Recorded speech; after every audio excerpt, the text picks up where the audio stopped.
All right, we're live, birthday live, and we got Klaus here, and I invited a bunch of people. We'll see who shows up, but basically, just I had the week off. I took the week off for the birthday and everything else, getting a bunch of stuff done around the house with my truck, stuff like that. So, Hey, Kenny, you're turning what?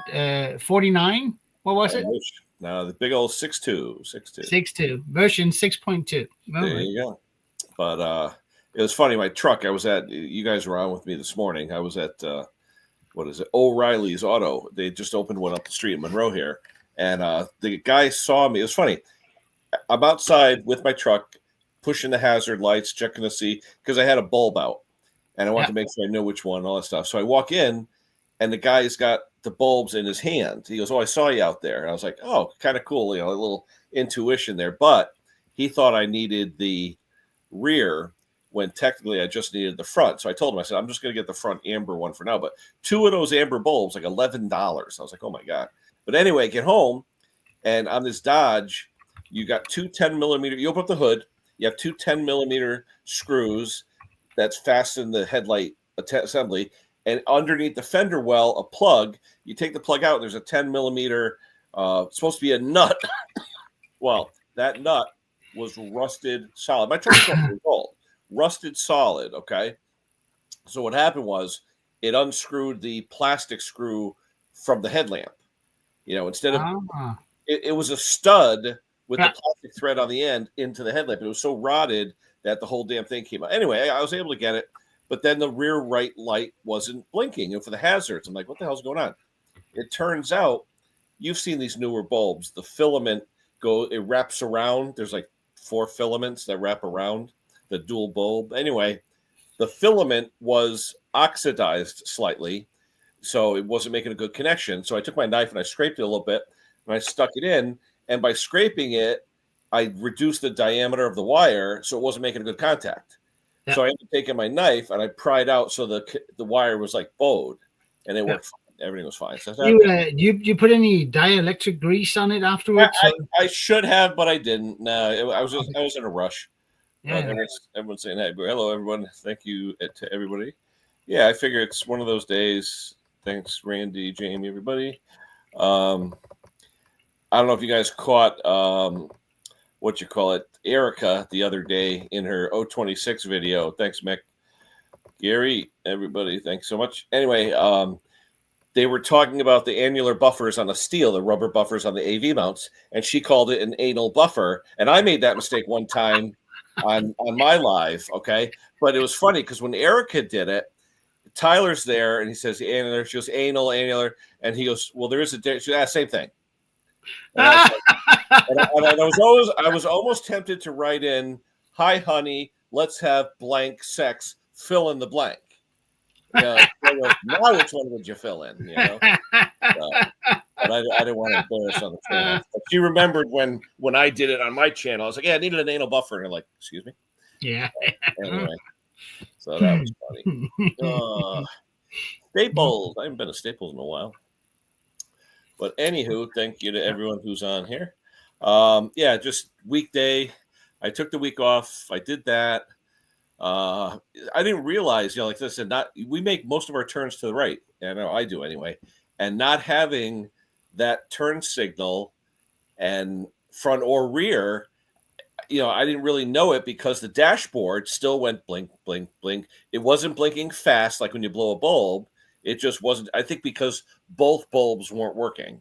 Yeah. So the dash still blinked. So I really didn't think about it. And then the other day, the reason I knew about it, when I clicked my remote for my truck to unlock it, both the yellow go blink, blink real quick. So they tell you that only one was blinking.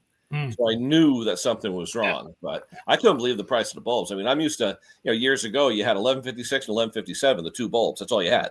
That's all you cared about, but now it's all different, But how much was the new bulbs? With tax, 11 change, like 1160 each. No, for two. Oh, okay, that's not bad. Yeah, no, I mean, you look at them, they're molded and all that stuff, but still, I figured two of them. When I used to go to Walmart and get two bulbs for $8, it's like 11. But everything, since COVID, everything's gone up, whatever. But not a big deal. Not a big deal. Yeah. John Perks, hello. Oh boy, that was Christmas. John Perks, that was Christmas a while ago. Yeah, that was a while ago. That was the Christmas giveaway that almost bankrupted me. Hold on. Kenny sent T-shirts out. Remember, I did the Christmas giveaway like 4 years ago, and it cost me like $350 in shipping fees. It killed me. I was like, "Why the hell did I do the giveaway?" So, and then ever since then, I'm telling you, Kenny, you got to get into Spreadshirt. oh yeah, no, definitely. I want to get some for myself. Even my friends are asking me. I mean, honestly, I got an email from them. I mean, out of the blue email from them last week. Yeah. Yeah. I mean, you got a logo, you upload it, you decide where it sits on the apparel or whatever piece of. Yeah. Garment. Oh, actually, I want to say while I'm on here, our good friend Dave Kernut in New Orleans. It's his birthday today as well. Yep. And if my friends at work are watching, my friend Dan and Anthony, it's their birthday as well. So popular birthday. That's how I always can tell when election day is. My birthday is either the day before or the day after election day every year. So tomorrow's election day here, 2-year elections. We'll see what happens. Yeah. Oh, no, I remember, John. But you know what it is? What I did was whenever I give away stuff now, it's usually I'll do Amazon cards so I could just send you the code. This way you don't have to worry about shipping fees, you know. Yeah. What do I wear? I wear a double X. It's always a double X for me. I've been double X for a while. I don't like tight fitting T-shirts, but double X. Like this one here. My kids got me this one. Mr. Fix It. Yeah, there you go. So, and then another one I got, it's got Shrek on it. It says world's greatest father, and they cross off where FATH and they put FAR. So world's greatest father. Yeah. So, anyway. Uh-oh. Hey, Wayne. Oh, my God. He's there? Is this our friend Wayne? I'm going to put the link out, Wayne. Come on up. Wayne. Yeah, if that's my Wayne. Hold on. Your Wayne. Whoa. Oh, from work. Let me see. Yeah. I don't know if it is or not. We've been trying to drag that guy on here. I know. Well, now he doesn't work yet. So let's see it. Click on the link, Wayne, if that's you. I think it's Wayne. Wait, 56, 760. Yeah, that sounds like his birthday. 56. That sounds like Wayne. Click on the link, Wayne. Turn on your mic, your camera, and get dressed, Wayne. Yeah, right. Well, he's retired now, so every day he's like Conquer. Every day is a Saturday. Yeah. But he's been helping me though. I've called him quite a few times to find stuff out at work. It's a funny story. We had a place we used down in Stratford, Industrial Hydraulics. Come on up, Wayne. Our friend Tommy in Industrial Hydraulics in Stratford, he repairs a lot of our hydraulic cylinders, stuff like that. If we don't have the time or material to do it, he does it. Anyway, he had a cylinder there. We still don't know where the hell the cylinder goes. It's like a 4-foot long cylinder. It wasn't that expensive, maybe $500 to repair, but it was a big cylinder, maybe, I don't know, 2-inch rod, but about 5 feet long.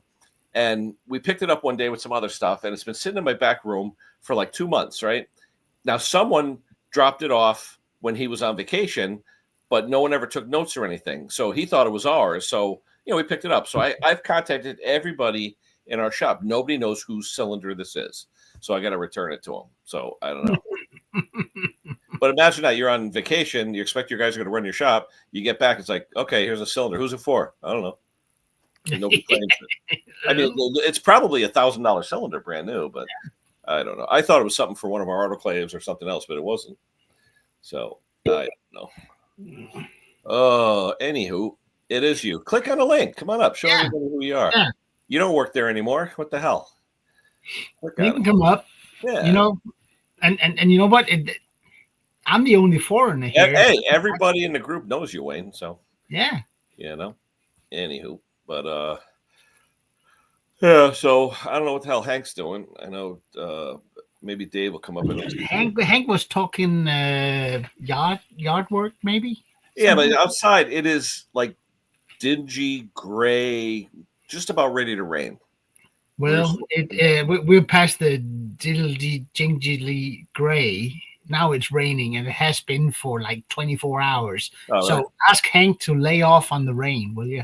Yeah, we're supposed to get maybe an inch of rain today or something. Then it's supposed to be nice the rest of the week, but we'll see. There's stuff I want to do to the house, stain, things like that. Oh, dang it. It's a bad time of the year to stain, isn't it? Well, as long as it dries, as long as you put it on and it dries before the nightfall, before the temperature. Well, yeah, but doesn't the wood have to be dry before you put it on? No. The wood is dry. It'll be dry.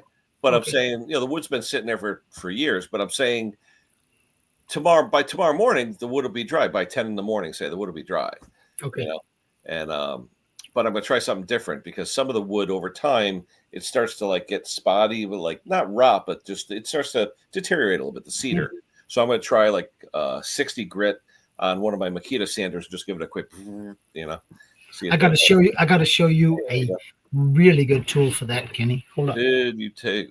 I got the whole week off. I don't know if it's Erica or Tyler, but I got the whole week off because I've got so many hours banked up at work. We get to keep 350 hours in a bank if we need it, And because some people have kids or whatever, and some people. My old boss took a 3-week vacation to Greece with his wife, so he banked up a couple of hundred hours and he's able to take it. So I don't want to. We lose our vacation if we don't use it. So I figured instead of losing it, let me take a week. And my boss is off a little bit too this week. So not a lot, a little bit going on this week, but not a ton. So the past month or so has been so hectic. I like to take my vacation when it's cool out. I'm not a heat person, so I don't. I love the new stickers. If anyone if you got a link, is there? I'm trying to think. Is there a link for buying the stickers now for you guys? Because I love those stickers. I'd like to get some of those. You ready? Hello. Pete, Have a look at this. Hey, Pete. Oh, that's one of them big sanders for like auto body and stuff, right? No. This is a wire wheel. Oh, it's wire. Oh, wow. It's wire wheel. They have those too with like flappers for doing like auto body, like quarter panels. Yeah, but you put this on your wood and you don't press too hard. Yeah. It'll prep it for paint. Oh my God. What'd you use that for? What's that for? Well, woodwork before I paint. That big? Wow. Holy yeah, and it's a big old heavy machine. Yeah, that would be beautiful my siding is 4-inch clapboard, so that'd be perfect. Yeah. I mean that thing. I mean, you can one-hand it. I mean, if it's on a vertical surface, horizontal surface, you can one-hand it. I've never seen. I've seen it for the auto body, but I've never seen it with a wire wheel. Was it brass wire? Yeah, wheel? Brass wire wheel. Wow, that must be an expensive wheel. Not for me, but yeah, I'm saying brass is expensive. No, I'm telling you. I mean, I have wood panels out in front of the house. Yeah, they're white, and you just go around with that, and then once you're done, you brush it off and you paint it. Hey, what's the trimmer on your table? What is that? What's that? Oh, it's a Husqvarna 525 LK engine head with an extension. Yeah. It came in with a head trimmer that's locked up. Hold on, the cat wants to go out. Oh, Misto. Yeah, Mister, you want out? You're a dumbass because it's raining. Yeah, are you sure? Okay. And I've priced out, since it's locked up, it has the that 90-degree gear. But yeah, you got the input that goes here. Are the bevel gears destroyed or? Yeah. Probably. Yeah. It's locked up. It won't turn from this side, from the input side. And the two bevel gears, those two only, is half the cost of a new whole assembly. Really? Yeah. So I called up the guy and said, you know what? I'm not doing this because... Yeah. And then there's probably a couple of gaskets. And if there's anything in the gearbox for the blades... Oh, yeah. I said, go buy a new one. He makes money. He's a commercial guy. You throw labor on it. Go buy a new one. Wow. Only because it's my birthday. I'm letting him up. Hold on. Hey, what's going on, Mr. Hey. Yeah. So, Kenny, have a great birthday. I'm going to take off. Come on. Have a good one. See you later. Scotty, what's going on? Just driving this dumb truck. Dumb truck or dumb truck? Here, how's that? I said dumb. Yours or a big one? A big one. No. How's the new pickup? The semi. How's the new pickup? The reverse went out on it. Really? Did that have any miles on it, or was it brand new off the lot? It was a rental truck, but it only had 5,600 on it. Oh yeah. Oh, interesting. Thanks to everybody. How's it going? What's the weather like up your way, guys? Getting cold out or what? I got 59. Oh, that's not bad. Yeah, it's about 60 here. Not too bad. It's gonna rain though. It's gonna rain any minute. You still hauling chocolate, or what are you doing?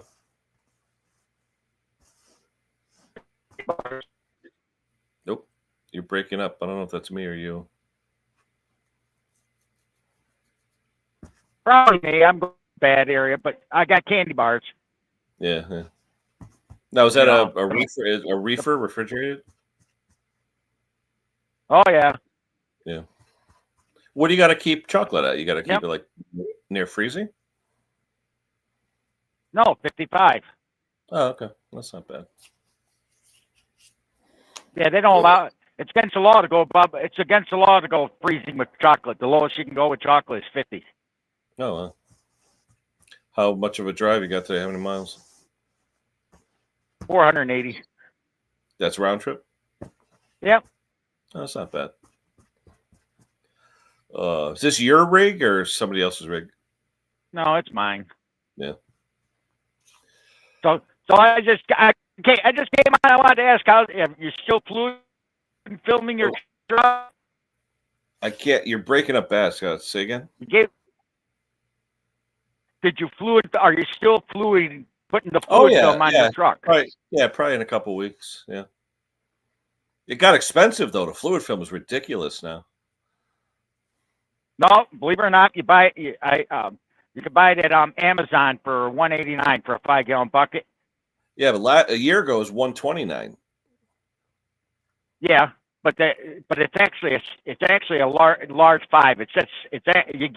I just ordered one, and if you order the clear, it's actually $99. If you order the original clear, if you order the black, it's $189 per. It's actually a 6-gallon bucket. Yeah. No, I use the clear, but the only thing is the smell because sheep's lanolin. It's got that weird smell. But believe it or not, the black holds up better. Oh, does it? Yeah. Yeah, I thought thicker. I thought my rear end was leaking. It ended up being a fluid film. There was so much of it was dripping. Oh yeah, yeah. No, Jay, I got the week off, Jay. I just figured I'd take the week off. I got a bunch of time coming. So use it or lose it. that's what it is. Over 350, I lose the hours. So unless I retire, if I retire, then I'll get paid. But another 2-3 years, we'll see what happens. You know. When did you get back? You won't retire. You've been back for a while. A couple weeks. Yeah. But how'd everything go down there? Were you getting something done? Yeah, shoulders work. Yeah. How'd that work out? I can move my shoulder. What, like rotator cuff or what? Oh yeah. Yeah. And you know what? That's like the surgery du jour lately is rotator cuff for everybody. You know, old men like me, we try and throw a football or something. Like, what the hell? And it's a rotator. I couldn't throw a golf ball before they did it. Yeah. Well, the motion, a lot of people can't lift their arm past like 30, 40 degrees. You know? Oh, I couldn't go straight up like that. Hell no. Yeah. Anywho, work. But yeah, work is work. That's what you need to do. Not what some video make. You need to crawl on the ground and show everybody what fluid film is done. Because your truck's what, 99? No, 06. So it's 20 years old. Yeah. You need to.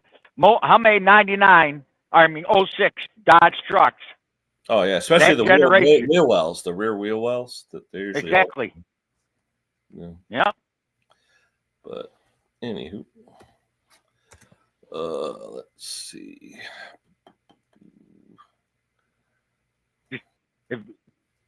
I finally started watching some of old Henry's old videos, and he's working on that Toro zero turn. I'm thinking he is butchering that thing.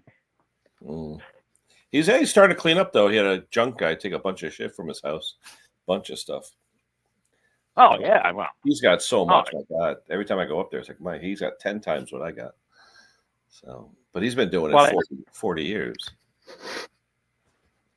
So. No, I'm talking old Henry in New York, not Henry. Oh, Hank. Which Henry is that? Mowers and blowers. Why, you been there? Oh yeah, no, I watched one of his videos where he took that zero turn, that commercial Toro zero turn, and butchered it. Oh, I thought you meant Hank. Oh. No, Henry. Oh, okay. Yeah, That, Yeah. Hmm. That's funny. Yeah. Yeah. Me and Hank actually went there one day when we were visiting Pate. In fact, anybody seen it? Nobody's seen Pate lately. I wonder where the hell they are. You Huh. just posted something on Facebook about a week ago. I saw it. Did they? Come on, you know the Pates. If they bottle their sell pocket lint, they would sell it. Yeah. Shit.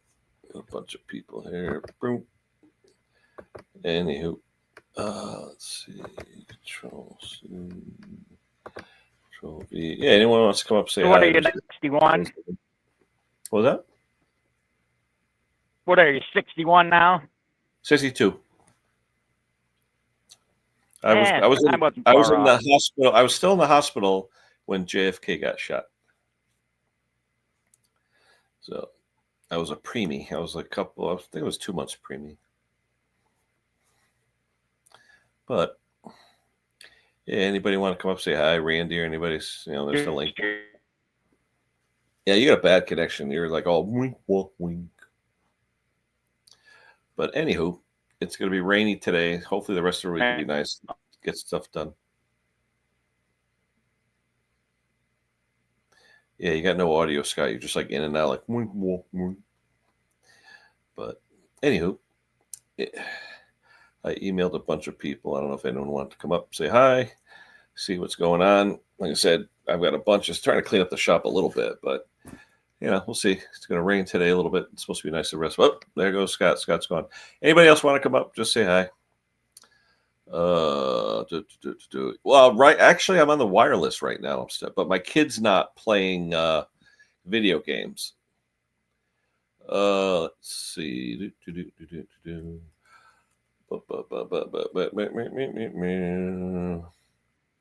Yeah, Erica. I saw. Yeah, let me work on that, Erica. I'll get you something. No worries. I will get you something. It's funny. Those that don't know, Erica and Tyler, that 026 that they did, it's like a restoration, really. They got it on eBay. Erica, send me the link for the eBay if you're watching. I'll put it on here for that 026 because she did a care package that goes along with it. There's a ton of stuff in the care package. Yeah, I bet you over $100 worth of stuff. I have an 025. The first chainsaw I ever did. Took it apart to individual components and switched out everything. It's the only thing I have that's not for sale. Well, Bruce, we all have our favorite saws. My favorite was given to me by my, what is he now? 1930, 90. Oh God, he was born in 30. So my 95-year-old friend, Myron, who taught me about small engines, he gave me a Makita DCS Dolmar chainsaw, DCS 340, 34cc small saw. And I used that for like 15 years, every year, once a year, to cut Christmas tree. Every year. I use the same saw. And then my wife and my daughter, about 5 years ago, we still have it, still up, put up an artificial tree. That never came down. It's been up since Christmas. It's got no ornaments on it, but it's up. So on what we call Boxing Day, you were 364 days ahead. Yep.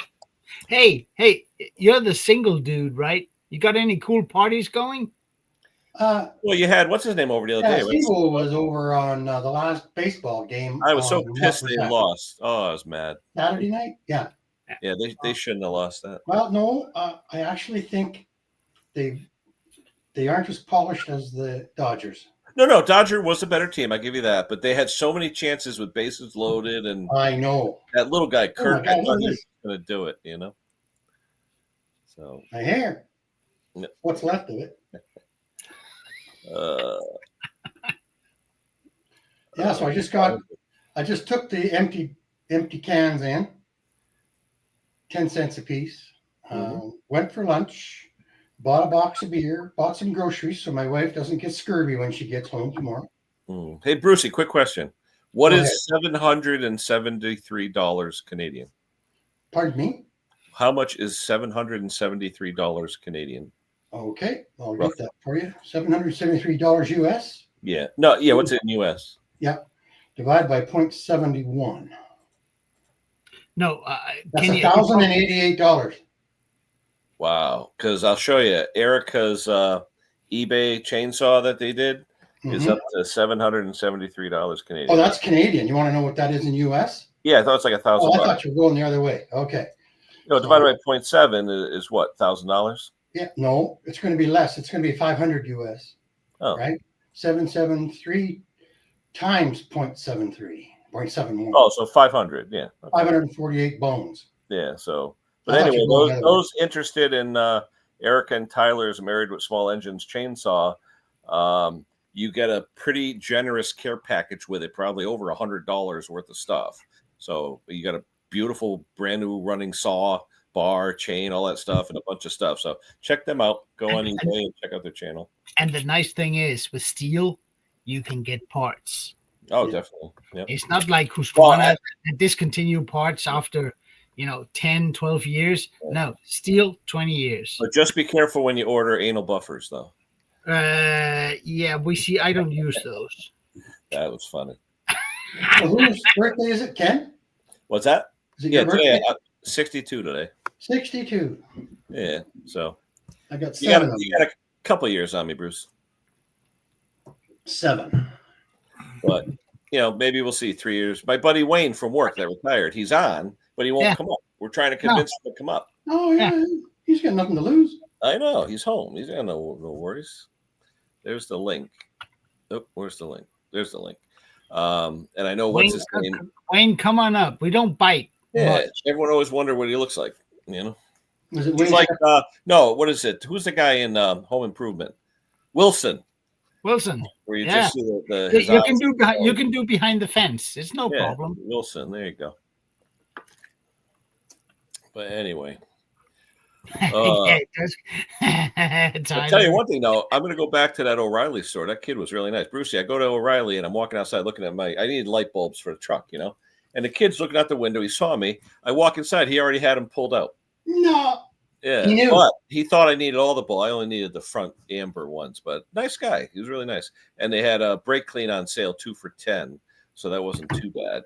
Have you seen the price of brake clean lately? Oh my God. Well, here it went up almost 30% just in the summer. It's $11.99 for a red can and like $8.99 for the green can. They had $17 for us. Yeah, they had the green can on sale 2 for $10. So I picked a couple up and I'm like, wow. You know that high pressure when it comes to brake clean, you got to buy in bulk. Yeah, you got to buy. I buy 36 cans at a time, just to get the price down. Hey, do you use it as a carb cleaner, Klaus? Huh? Do you use it to clean carbs?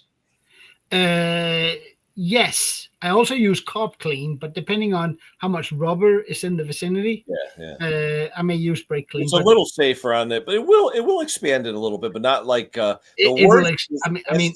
Carb cleaner. A bowl gasket. Yeah. Oh, definitely.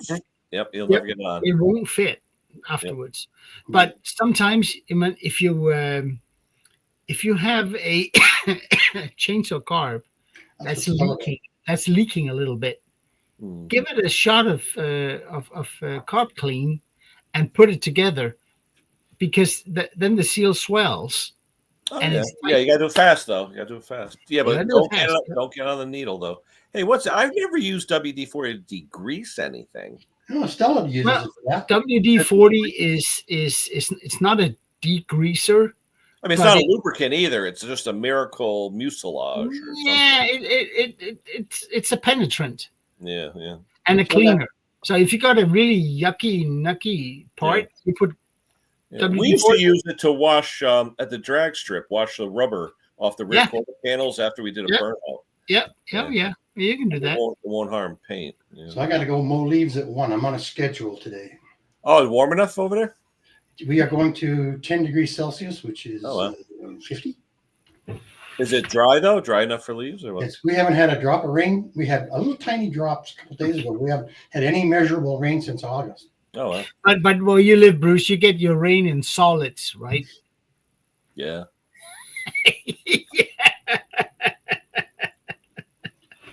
Oh, geez. Yeah. Yeah, I'm having a good day, actually. I got lots to do, but I was smart. I cleaned the house yesterday. So I wouldn't have that to do today.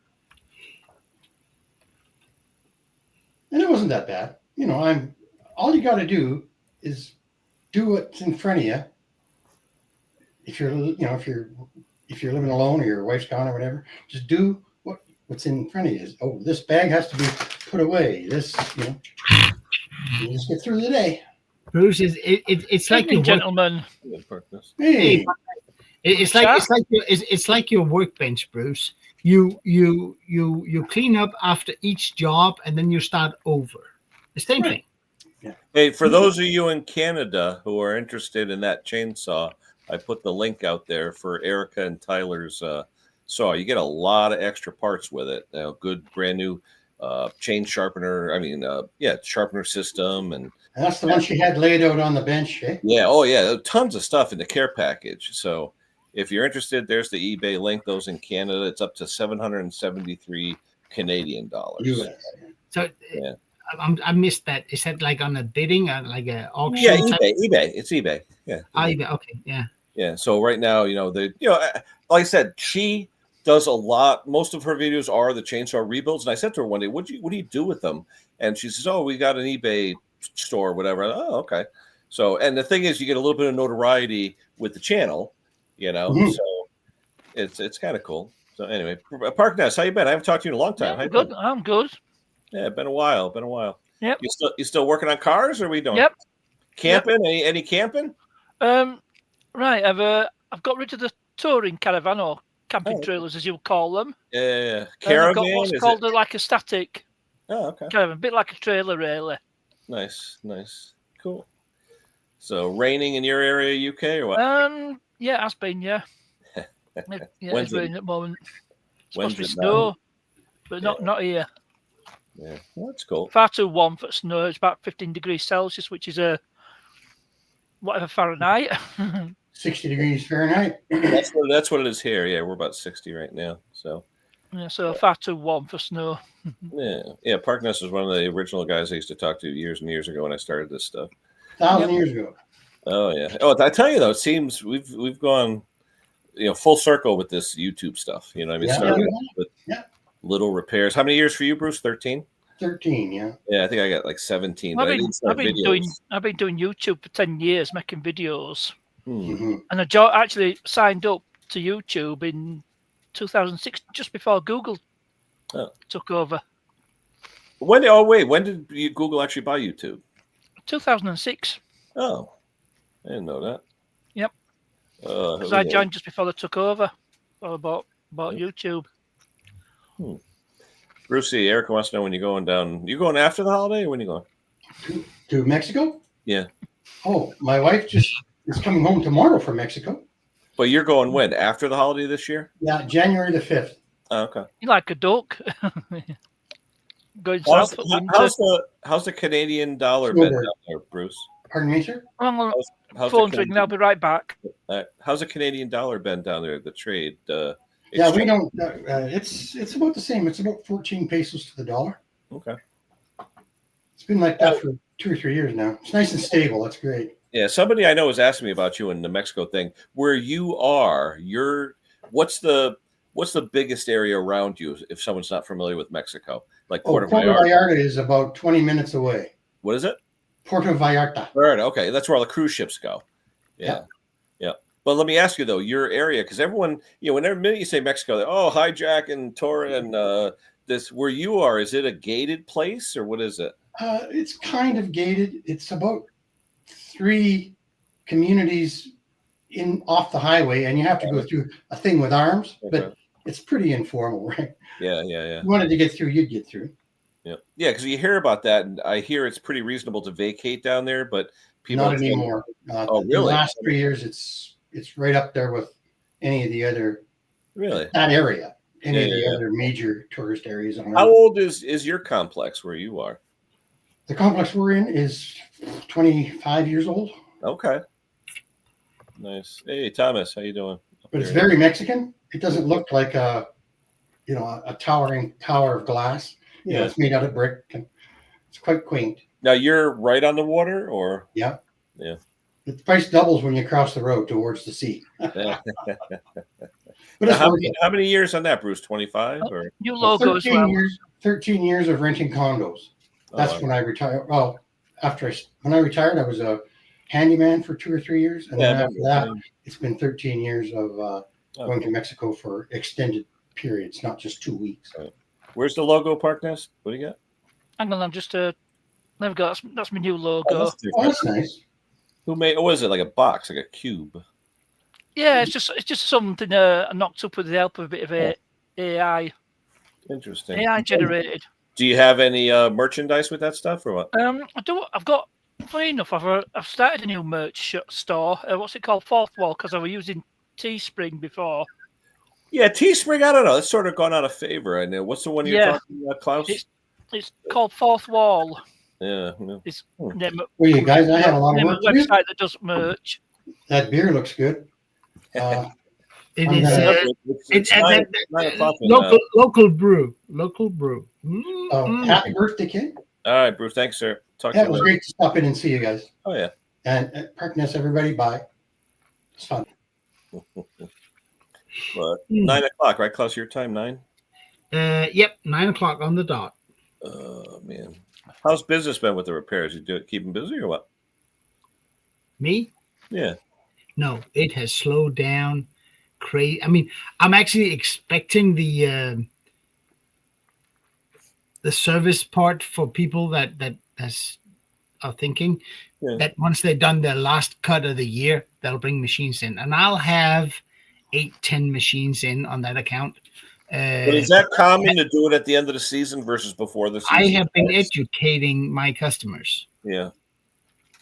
And it works to some extent.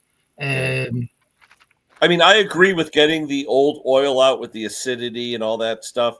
But as far I mean, think about it. You have a machine that's been running all season, right? Yeah. Every grease port, every bushing, every connection is dry. The lubricant is gone. Your oil is acidic. You got water in the bowl of your car because it's been running all year or all summer.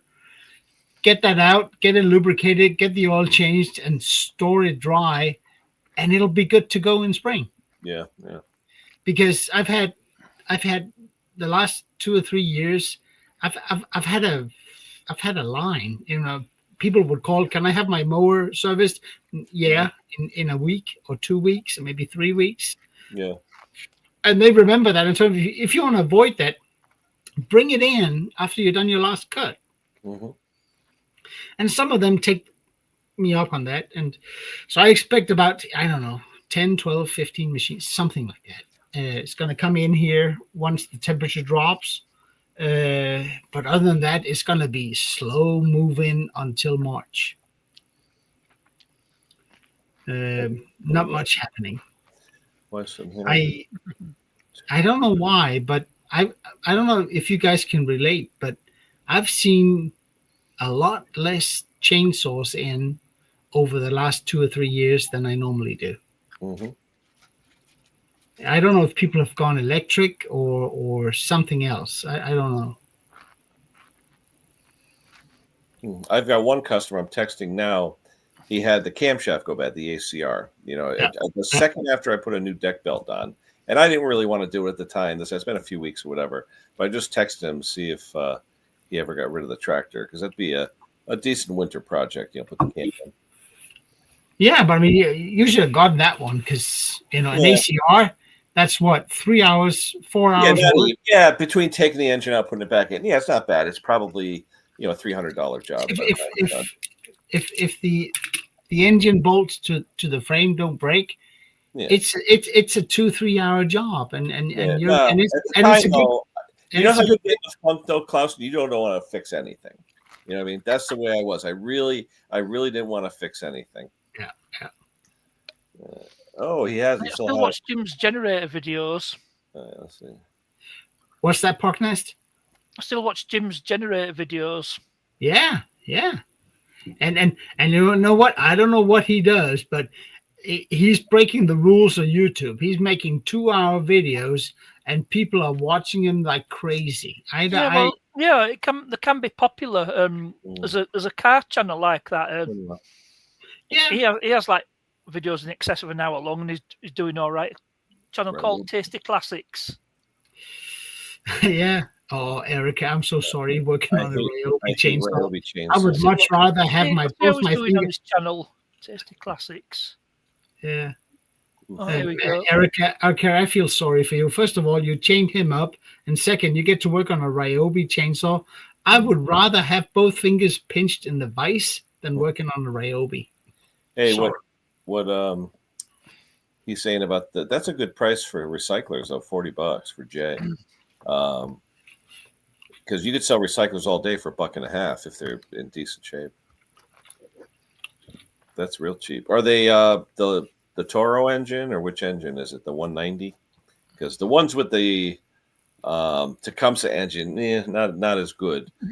But It's funny because the more I have is Tecumseh powered. no, the old Tecumseh stuff I like, but their newer Yeah. VLV engine, it's just a pain sometimes. And also, Pugnis, that Tecumsehs they get over there, it's not the same Tecumsehs we saw over here. Yeah, you guys, isn't it more Tecumseh in Italy over there? It's called Tecumseh Aspera. Yeah. And they're I can't remember what crappy mine engines. is. And they're I've got crappy, videos on mower. they're crappy engines any which way you cut it. Let's But see. you get an old 5-horse, 6-horse horizontal shaft, real Tecumseh. That's a nice engine. Yeah, but $40 a piece, Jay. You did good. Oh, mine's about 25-year-old, so it is old. Yeah. I just, like I said, like anything, and I always tell people this: keep it inside if you can, because once you put them outside, they age 10 times faster. You know. Oh, mine's always been kept indoors. Yeah. I've got people bring me mowers and tractors. I'm like, oh my God, what do you do with this thing? Where the ones that are outside, they look like they're 100 years old and they're 5 years old. Then they bring me a push mower, it's 40 years old, looks like it's brand new. Yep. Oh, No, but I mean, it's our own fault because we don't want to pay for a lawnmower, you know. Because back in the day, when people bought a good lawnmower, that was still expensive back in the day. yeah. You know, it's Yeah, he wants me to do the cam, so maybe I'll do that. all right for him, or did you want to sell for him, because he was going to sell the machine's in nice shape. It's got a bagger and everything. And I said, you could probably get a couple $100 just for the machine. Just say it needs a cam, because any small engine guy would know what to do. But the cams have gone up. I'm pretty sure they're over $100 now. Here they're about $100. I charge about $100. But Briggs had a problem though. I bought a Briggs OEM cam, but made in China. It broke after 6 months. So then I bought another one made in USA, and that one's still going strong. So I'm a little leery about. I like the ad where they show the box, and the box is made. Let me go do about. I got 3 camshafts in stock. I'm curious. Just need a bio break. I'll go check where they're made. Because I know on some of the newer boxes it'll say made in either, and it'll say 10 different countries on it, so you don't know. So that's the thing. Progress, you still got that? Was it Volvo? Yeah, XC90. Yeah, I've still got it. Yeah. Yeah. Okay. I don't use it as much. I use Mercedes more. Yeah. Oh, what do you got? What is that? E-Class or what is that? C-Class. Oh, C-Class. Okay. Well, how does that work? What's it go? What does it start with on those? I don't even know Mercedes. There's A-Class. Yeah. And then there's a B-Class as well. Oh. I think here they start with C. They go C. There's a C-Class. There's C. Well, main ones at C-Class, E-Class, and S-Class. Mm-hmm. That main. Car models. Mm. What was it? I think it's ML. That's like your SUVs, your MLs. I like those when they're what is it? What's that? AMG. Oh, AMG. That's performance. Yeah. Oh, they're beautiful. Yeah. Yeah. Well, AMG version that it's a C63. Oh, okay. Now the 63 meaning what? Liter? It's something like a 6.3 liter V8. Yeah, I always wonder what the numbers meant on Mercedes. Yeah. Well, this is a C200. It's got the 2.1 diesel. You still drive a lot of diesels over there? A lot of diesels? Oh yeah. See, they're outlawed here. Ever since Dieselgate, they're outlawed. You can't find them. We've had Dieselgate over here. That's I would love to get a Volkswagen TDI diesel here. A Golf. I'd love to get. We can't find them. Well, mine are all made in the States. So a lot a lot of W123s stateside with diesel engine because there's a guy in state of Washington, Mercedes source. A gentleman by the name of Kent, he has a Mercedes workshop somewhere in Washington. He does a lot of videos on diesels, especially at W123. I'd love to have one. I remember when I was in high school, my buddy bought a Rabbit diesel, which was similar to the Golf. Yeah, well, it's Golf in it with another name. He went from Connecticut to California. It got 53 miles to the gallon. It was like unheard of. Yeah, my 55 Chevy got like 6 miles to the gallon. Oh, this will do 50. This will do 50. I mean, I know our gallons are bigger. Yeah, but here today, I was just looking diesel. What about a Toyota diesel? Can you get those? Do they make diesel Toyota in cars? I've had Toyota diesels for 20 years. Yes, it's so common. Everyone's Here today, done a diesel. Yeah, diesel here today I saw was $3.59 a gallon. But that doesn't matter. So like cheaper than over here when you work it out. It's like 90 cents a liter or something. Well, yeah, because your gallons are just shy of 4 liters, 3.78 liters, if I remember right. But it doesn't matter, Kenny, if it runs twice as long per gallon. So, but I've had Toyota diesels. I mean, the 4-cylinder diesel engines, good stuff. Good stuff. Let me ask you though: is it worth it to have a diesel without a turbo? Depends on who you are and what you drive. Years ago, like the Volkswagen, the Rabbits were not turbo; they were just diesel. No, they were super slow. They were still very economical. Yeah. But I mean, most modern diesels today have turbos.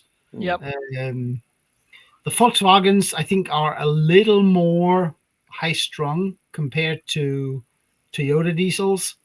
They tend to have a bit more issues with injectors and their DPF filters than Toyotas do. Oops, I should have I put that in wrong chart. Wow. Yeah, wow. I just worked it out. Diesel's just over £5. Yeah. Per a US gallon. 4, 5. Well, what I paid. Yeah, that's about 5, 6. I'd XC90 out tonight, and GGM. No, Mike, that's a nice Volvo, the V50. What's a V50? It's a Volvo station. It's a small, yeah. I don't know. I don't know what kind of. I don't know. Is that a Ford engine or is it a Volvo engine? It depends on engine. If it's something like D5, I don't think V50 will have a D5 in it. No. That's because I'm not familiar with. But the V40 or V50. A sedan? What's that? Is it a sedan? What is it? Yeah, it's a wagon. Oh, the wagon. Oh, yeah. Yeah, that's what the V stands for. I think that must be. Van. Yeah, but it's a small one. It's a nice little car. It almost looks like a Jetta wagon. Yeah. Yeah. I mean, it's a nice little compact, solid car. But I don't know what kind of engine they put in them. They've been going around. They've had they've had Renaults, they've had Fords, they've 5-cylinder turbocharged. It says. Let's have a look. What year? I might be able to give you an idea. 2.5 liter. Huh. Ford Focus on steroids. Yeah. I just wish we could get regular transmissions. Well, S30 with Focus, wasn't it? S30 is your Volvo S30. That's same platform as Focus. Yeah. Yeah, I tell you though, here it's the price of used cars is still nuts. But Kenny, I really don't know why you really want to stick shift, because man, it's going to take up one hand all the time. Yeah, but I just miss shifting. I used to love shifting. My wife, until I bought her the Jeep years ago, always had stick shifts. Always. Yeah, but I mean, stick shift works, but it's so much easier with automatic. She likes it in the winter though, because without 4-wheel drive, she had better control. She had a 1981 200 SX, which was the first year of the 200 SX. But your your ABS system works better with automatic. I think. Yeah, I don't know. I just miss shifting. To me, I like shifting. Yeah, well, especially V50 had various engines throughout production life. Yeah, I mean, I had my first automatic car 2 years ago, And you know what? I hate stick shift. Yeah, I'm just not a big fan of the CVTs. That's all. Well, they are smooth and economical. Right, 2007. That's at TGM said it's 2007. Yeah, 18. Let's see what years. Is it petrol or diesel? I should say gas or diesel. I think TGM says a diesel. Right, diesel. Let's have a look. Yeah, see, for me, it'd be more cruising because I only work 6 miles from home. So, I mean, if you buy a diesel, Kenny, you're gonna kill it because 6 miles. It won't heat up. Yeah, it won't heat up. Yeah. No, it's gonna. Yeah, you do need it. Yeah, short journeys aren't good for a diesel. That's the only thing about them. I agree. Yeah. Kenny's the only person I know that can actually afford a V8. I mean, and me. Hank too, because my customers pay for it. I went. Sorry, say I went to Aldi next city because I'm driving a diesel. If I go to local Aldi, it's only like a mile each way. And it's not going to do engine any good, so I just go to next city. Yeah. What's it do with that? I mean, I know it doesn't burn off. You get water in the oil and what carbon. No, it's just that don't get up to temperature. Yeah. Quick enough. Diesel engines are born with a deficiency that they basically carbon up. Yeah. My buddy lives around the same distance from work that I do. He says by the time he gets to work, the heat's not even on yet. It's not. No. I mean, I used to work in a place 45 minutes away from me. Mm-hmm. And my diesel 4-cylinder diesel Toyota, it had a one of those diesel heaters in, not for the cabin heat, but to help the engine get up to temperature. Yeah. And if it was minus 10 C and I went to work, driving on the road, when I got there 45 minutes later, the diesel heater was still on. Oh wow. Because the engine is so efficient, it doesn't leave any excess heat. Yeah, my buddy would put cardboard in the radiator. Yeah, some do that, but that's a little dangerous. Tom Doby! It's a little dangerous on a modern car. There he is. What's going on, Tom? Tommy. Welcome back to Tom's Beer. There you go. What's going on, Tom? Oh, John, only 800. Tried twice that here. You keep busy, Tom. I forgot I still had YouTube on. Hey, did they have Louisville this year? Who are you talking to? Did they have Louisville the show this year? I didn't get to go. No, but they had it, right? I didn't see any big videos or anything on it. I didn't either. I seen more. Yeah. I couldn't make it this year. Shane had shoulder surgery, so he couldn't go either. So. Yeah, but I mean, last year there was all kinds of videos and this and that, and yeah, I miss it. I look more forward to that every year than I did when the state fair come around when I was a kid. Yeah, I got a good one for you guys. Oh, we got. It's a Craftsman R110, same thing as a R1000 or a CC30H or a TB30 from Troy-Bilt. Oh, I hate those. The rear engine ones. Yeah. That's where I kind of enjoy working on them because I can push them around a little easier than I used to be able to. The only thing is that stupid front steering where you got to replace the rack and the nylon piece. Yeah, I've done about 3 of them this year. Yeah. This one's got that 10.5 power built. Yep. So this one luckily has got the Briggs engine. It don't have that power more, but what it is, you've got a single circuit DC only alternator. Yeah. And he brought it to me and he said that it belongs to his aunt. And he said he put a brand new battery on it. And next time he tried to use it, it was completely dead. So you checked for a parasitic draw? I did, and there's nothing. And the alternator is putting out 2 amps like it should. But with it running, going back to the battery, this thing is putting out 18 volts to the battery. That's too much. Oh, that's too way over. Did you check the? Is it just a diode or is there an actual regulator? I didn't actually check the diode, but the alternator, like I said, is putting out 2 amps AC like it should. But DC, it's got 18 volts to the battery, and that's why his battery, it just cooks the battery. But about the time it takes for you to cut grass for half an hour, you done cooked it. And so I guess I just ordered another OEM coil for it. Yeah. I guess that's what it is. See, this one's unregulated. It don't have a voltage regulator. Yeah, it's only doing the battery, right? There's no lights or anything. Right. So, I mean, there's no voltage regulator. So you just have that diode to, But why does it? I even called my dealer, my Yeah. bridge dealer, and the mechanic on the phone looked at me. You know, he sounded like he had no clue. I said, "How many volts should it have? See, if it was a regulated alternator, it would show." Usually no more than 14.5. Yeah, Yeah. 14.4, something like that. Yeah. But it's How's just the battery though, Tom? Because I had a customer with one dead cell in his battery, and Yeah. he swore to me, "It's the alternator, it's the regulator," and it was one bad cell in the battery. this one. I had to go. This one has that small ATV battery. That's It's like spinning why it around was a little bit. up so high with the voltage. You reckon it's the battery having a see this? It's got this small ATV Well, I'm battery. just saying, with, The carriage is only big Yeah, enough for a little small. And this battery was over $100.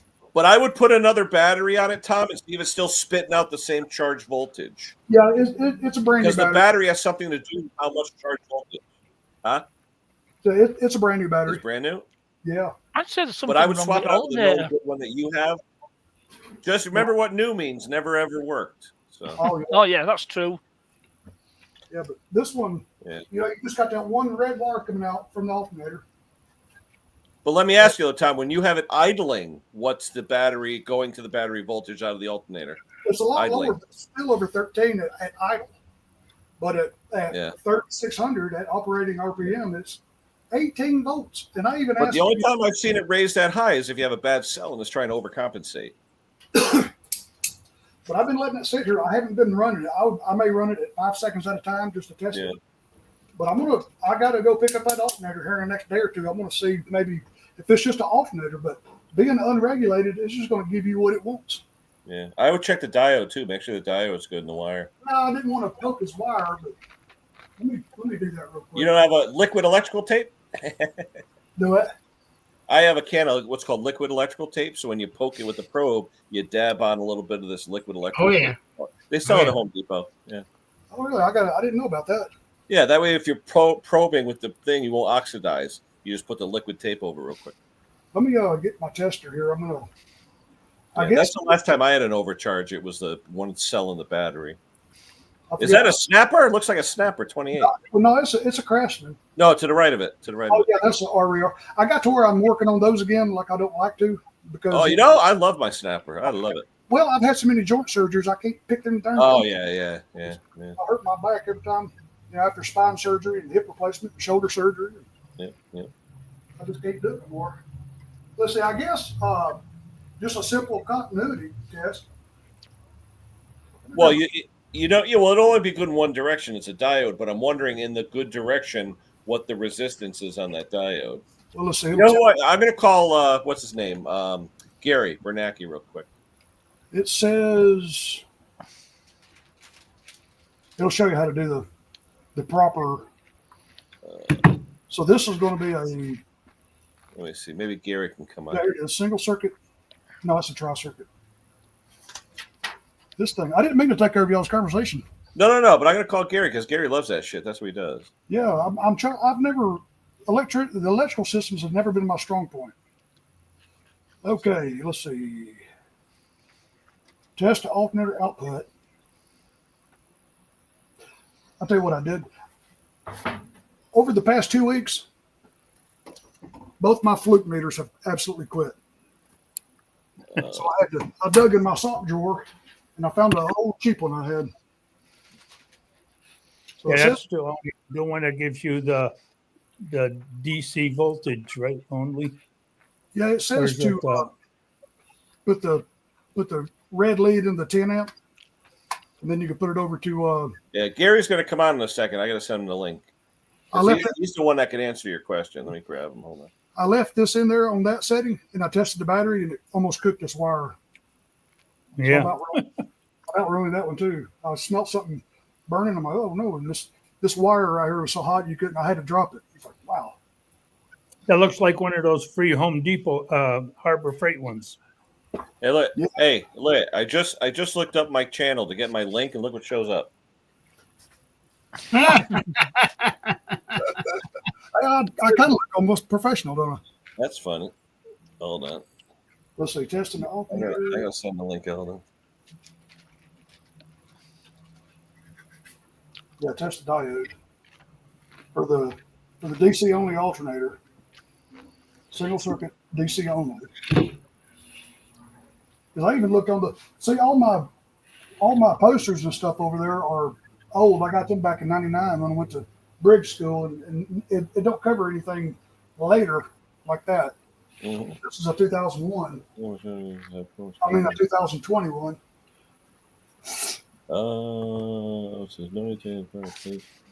Lifters. I replaced lifters on a what is it? Command over the summer, and they weren't cheap, but they worked great. You got to use the 10W30 oil in it though. But I tell you, 5 or 10W30. yeah, they were ticking like crazy. I put the new lifters in. Oh my god, it was quiet. It's worth replacing them if you haven't. Yeah. Well, yeah, make sure you're using the multi-grade though, because it doesn't like regular oil. I mean, this is just a simple little continuity test here. Yeah, well, it should be dead in one. Well, it wouldn't be it should be dead in one direction, live in the other. And if not, then it'd be a parasitic draw, and it might do something. Yeah. You'll see when Gary should be here shortly. Hopefully, he'll be able to I didn't help see you out. any draw on the draw test, but I'm going to use one of these. I have one of my subscribers send me one of these. It's a DNA. What's that? This is one of those. It's a kit where you can clean. Oh, the probes. Yeah. Yep. This is small enough to stab the water and not hurt it. So Yep. and they know who they are, and I appreciate it. Motorcycle. Oh, interesting. I wonder what Wisconsin did. Oh, I just interesting. have to be careful not to crank it out. But yeah, stop at Home Depot. Pick up the liquid electrical tape. Works good. Yeah, these things are here are sharp as a hypodermic needle. Mm. We don't know if My grandmother used to have diabetic candy. She was diabetic, and we used to love it. Very, very sweet, the diabetic candy. But she knew we'd steal them from her purse, so she put her insulin needles in the purse with the candy. Oh, geez. I remember grabbing in there. Ah! I picked it up my hand, and it was like ah. What I have to do with these, I have to turn the grinding wheel on and just kind of go knock off that sharp point. Yep. That's a needle. Grab something over here. Let's see. Oh, Hank, did we lose you? I was getting bad reception. It would. Okay. No, Gary's supposed to come on, so we'll see. What is Gary's last name? Bernacki, Okay. bass guitarist. Night. He's him and Condon are the generator electric guru. Yeah. But Gary's really into it. He actually does consulting and repairs on electrical components, so he's really good. I gave him the link. Oh, hey, look at this. Here's another expert, Mr. Arch. What's Arch saying?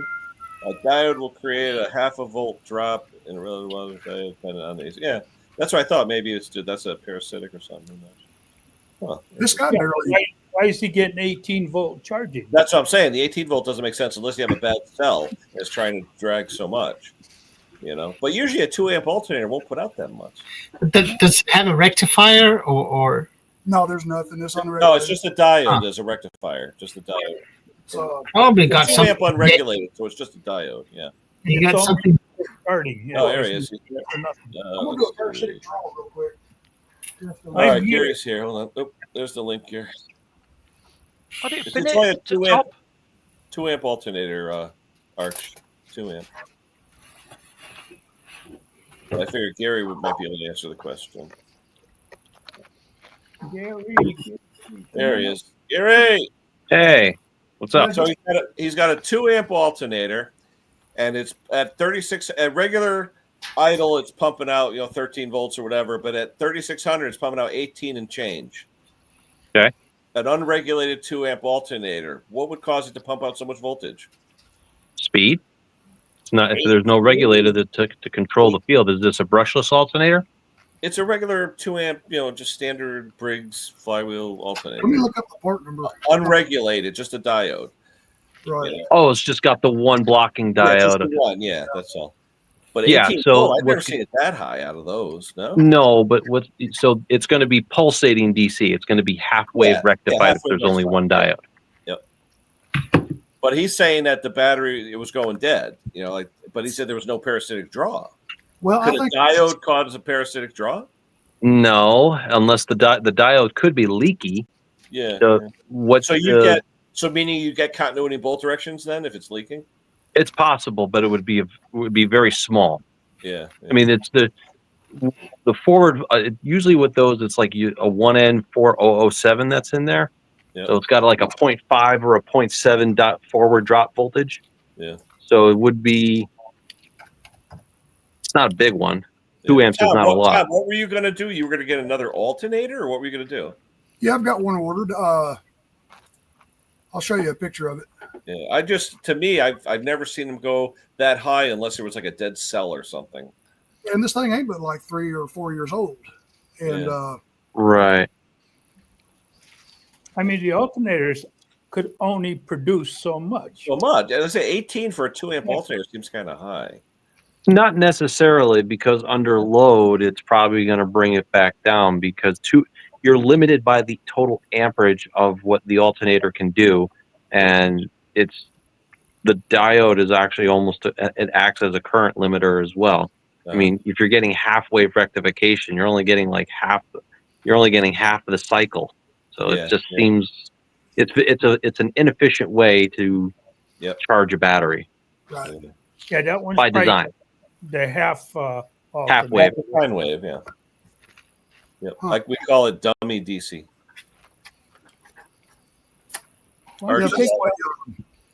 Arch is asking how you check flywheel off and see if the magnets or anything are interrupting it. Well, I'll tell you what, this is going to be a job. I've got to pull this entire body off and the fuel tank. That's expensive. Cover off just to get to the flywheel. How did you check the parasitic draw, though, Tom? You take the negative cable off and put. But you have a microamp tester? No, I'm just milliamp. Or Milliamp tester. Yeah. Yeah, you. Because I actually bought one just for parasitic draws. Yeah, 100 to 150 milliamps. That's about what you would normally expect. But anything, actually, I should say even less than that. So I thought it was 50. Less than that. It's like if it's less than 100 milliamps, then you're usually fine because that's the onboard computer running. Yeah. But if you get anything more than that, then you got a parasitic draw somewhere. 0.00. So I think I'm doing this right. I forgot how to do this now. Well, you do it in line with the cable, right? In line with right. With the negative cable, right? No, you could go either way. And it got to be in series if you use a NAMI. One will be plus, one will be minus, depending. Well, current flows from the negative back to the positive. I know people don't realize that. They always say it goes to ground. No, current flows from negative to positive, but voltage goes positive to negative. Yeah, I mean, if you're getting a parasitic load draw, I mean, it could be the diode. And the diode is supposed to protect against that. Right now that's so that the battery doesn't charge back into the alternator. Yeah. What I would do too, though, Tom, when I've had this happen before, don't ask me why. I've disconnected the battery and let it overnight just to see what the voltage is when you get up in the morning. Well, that's what I'm doing. That's what I did, and I didn't want to leave it hooked up. I took the negative off, and right now I still got 13 volts in this new battery. Okay. Which is a little much to me. I think because I cranked it yesterday for about 2 seconds, spit 18 back in it. I just between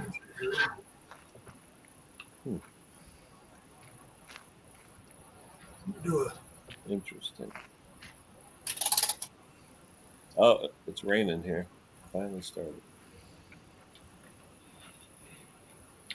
Yeah, but Arch, what's the fix? What's the fix for it? I'm just going to replace the alternator. I don't want to start. Yeah, I'm sorry, Tom. It was Arch that was saying that the way you measure it can collapse. Well, no, it's, like Arch says here, though, it's unregulated. Gary, should he be concerned? Well, how big is the battery? Is it a U1 size battery? Yeah. Or is it... no, it's one of those small ATV batteries. It's a TZ10S. And it's only capable of 2 amps total? Well, the alternator is rated. The alternator is a 2 amp unregulated. It's never going to charge it up fast enough, even for one of those little tiny sealed lead acid batteries. You're never going to go beyond, say, 10C or 12C. wrong alternator. 190. So it's normal for it to charge at 20 volts. Well, remember, 20 volts. It's half wave though. You know what I mean? So you're getting half the amperage. Okay. So it's Okay. normal. But John or Arch, why would you add a second diode I've seen somebody put. to make sure it doesn't back up? I've seen somebody put a voltage regulator on this before. On one of these. Yeah, but if the diode was shut, it would burn up the element right away. Boom. Yeah, it would heat up. See, I mean, even the cradle is designed for a little bitty small little battery like that. 210. Yep. Not good. Yeah, not a lot of what is that? 350 like milliamps in those things? Not a lot in those. 190 cc, but it don't say anything else about it. Yeah. It was made in Vietnam, by the way. Maybe a 212, but yeah, 190, 212. You don't need a big That's battery. an overworked engine in which way you cut it. Yeah. Yeah, all you're using that battery for All the connections are good, Tom, because a loose connection will do it too. Yeah, everything looks great. See, the little cradle that comes with it Yeah. I wonder if I could put a physically bigger battery, like a regular garden tractor battery. Is that the Well, if problem? you put a regular U1 battery in there, 2 amps will never charge it No, up it'll never completely. Yeah. Right, okay. I mean, you could order a 4 or 6 amp alternator from Briggs. They're probably the same price. Yeah. But Gary, with the bigger amp alternator, is it an extra coil in there on the stator? No, it's just a bigger coil altogether. If you can fit it, and there's usually larger magnets on the flywheel.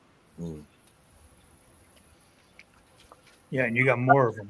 Well, that one is just a charge coil. There's no lighting circuit or anything. Right. I couldn't even get the technician at the dealership to tell me anything. He's like, "What?" Oh yeah, the AGM, yeah. But that's a lead acid, that little one. Yeah, my friend had a problem with Barry that. said AGM on it. I saw it on when Was it AGM? Yeah, because AGM, you definitely need 14.4 in those things. You know, the guy that lady that owns that, her son or her nephew takes care of her. He's about 6'9". He's a aircraft mechanic at the military base next door. I don't want to make him mad. I got to fix it. There's a parts diagram available for that. It should tell you what alternator it should have. Yeah, I'd search the proper part number. Yeah, like I said, no lights, no nothing, and it's just a cheapo 2 amp.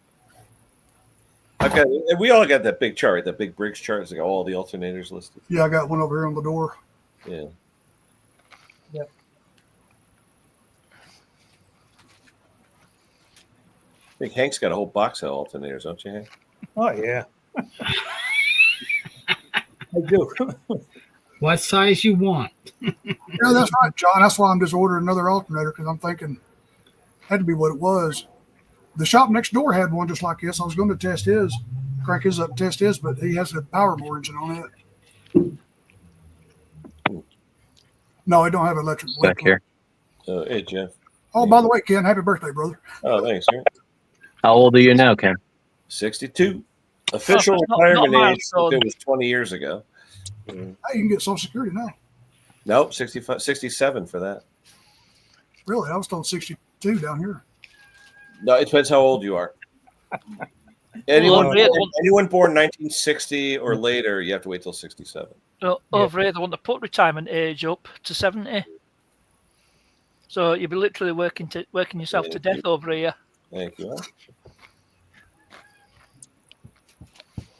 Yeah, that job I had at Marietta Schools for the last 20-something years, we didn't pay into Social Security, so screw Well, me. yeah, but you get teacher pensions though, or the education pension. Yeah, the TRS. We had Well, you got town pension, right? Town pension. TIACREF. It's a 403B we paid into instead of Oh, Social okay. Security. Yep. Yeah, my daughter and my wife, they both have that. Yeah. So I never meant to stay there because that 20 years gets behind you. Yeah, me too, Mick. But I don't count social into anything. I never did. Just set this up here.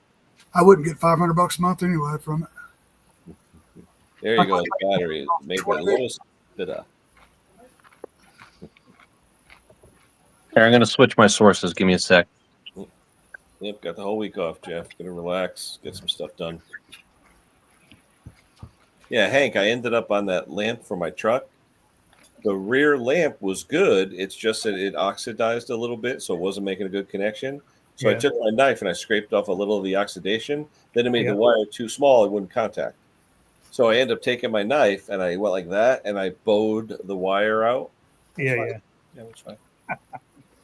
So did you bring back the lamps? No. I needed the front ones. I definitely needed the Oh, burgundy one. Yeah, they're the yellow ones. Yeah. But I'm going to go there. This guy was really nice. I'm going to go there. It's a nice store. Yeah. You gotta tell that those new light fixtures I put in here makes it a little bit brighter. This is what it used to look like. Robert Melholtz told me about these two light fixtures I could buy on Amazon. I thought you just let him out. But he in out. He gets out. He gets wet. He wants in, and now he wants out. Hold on. Why don't you just crack the door open? Typical But cat. it's raining. Hank, you secured the raining over here. Yeah. I can't leave the door open. All right. Go ahead. Have fun. Adieu. I remember 10 you seconds talking about, later. Meow. Yeah. yeah. Yeah. One time, Zippo came on, and it was a like a Power Probe clone that he bought. It was a good deal one day, and I bought the damn thing. I never used it yet. No. It's like a Power Probe, but like a cheaper version. But Zippo swore by it. He got one, and I did buy one, but I still haven't used it yet. But I just saw That's a video. blast from the past, isn't it? Is it Zippo? Or- Yeah. Yeah, we were asking about him the other day because I guess his health was a little down. So, but he's doing good supposedly. Guys, when you convert an engine with points to electronic ignition, you can get these little diodes, or little boxes, the little gray. Yeah. What are they called? Inverter. Yeah. You put them on the side of your alternator. Oh yeah, the ignition box. I use the Honda ones. They're cheap. The Honda box, yeah. This is what I've been Just using. the CDI. It's a little CDI box. Is that the complete electronic conversion? Because there's a halfway house, isn't there? It's like a points booster. It just takes a load off the points and makes them last longer. But does it eliminate the need for the points Yes. Yeah. without changing flywheel or coil or anything? Yep. Right. See, this is what I keep on in stock, Ken. I can hold it up to the camera. Well, Cool. let me turn this light off. Yeah, you got bright light there. Yeah, I mean rotary stems. They all make them. Yeah, it's called a Atom something. Yeah, the Atom chip. Yeah, there was a couple different brands that made the chips. The Hondas, the Atom. Yep. That's what it looks like, by the way. Yeah, I So used you to chainsaw you connect them to what? You disconnect the capacitor Yeah. and you connect the trigger to it. The points are still in there. You're just not using them for anything except for switch.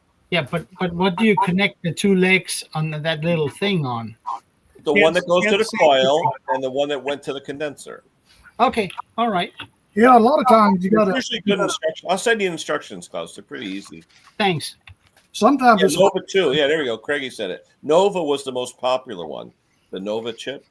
yeah. And they still make the Nova 2. Yeah. And on the old Kohler engines, remember it's a positive ground. You guys can hear me okay? Oh, yeah. Yeah. Yep. No hissing or any issues? No. Nope. All good at this end. And then if I switch, you could see me on this end, right? Yep. Yeah. Hey, what'd you have to do? I didn't watch the video yet, Gary. What'd you have to do to the amp? The Alex's amp? Oh, no, it was Mike's amp. No, Mike. it Yeah. needed a full, it needed a full rebuild basically. What, caps and stuff or what? Not a caps. No, it needed just a new set of power valves. Oh, wait, where? I'm over here. Sorry. No, it's a new set of power valves, and it had to be rebiased. Yeah, those that don't know, he bought Michael Anthony's amp from Van Halen. Oh, really? I have two of them myself, but this one actually went back out to another guy. His name is Mike G, and he bought it from Mike as well. Now these are PVs, right? PVs? What's that? Are they PVs? Yes, they are. Yeah. Of course, it's mine's on this side is just a pain in the ass to get to. So how's it sound? Oh, it sounds great. I just hope that it makes it from Connecticut to California in one piece. Yeah. See, now you gotta get the new Rickenbacker to really. What Rickenbacker? What new Rickenbacker? Bass, right? Don't you? I got one of those. Oh, yeah, but what's the one we talked about the other day? Was it a 12-stringer? What was the?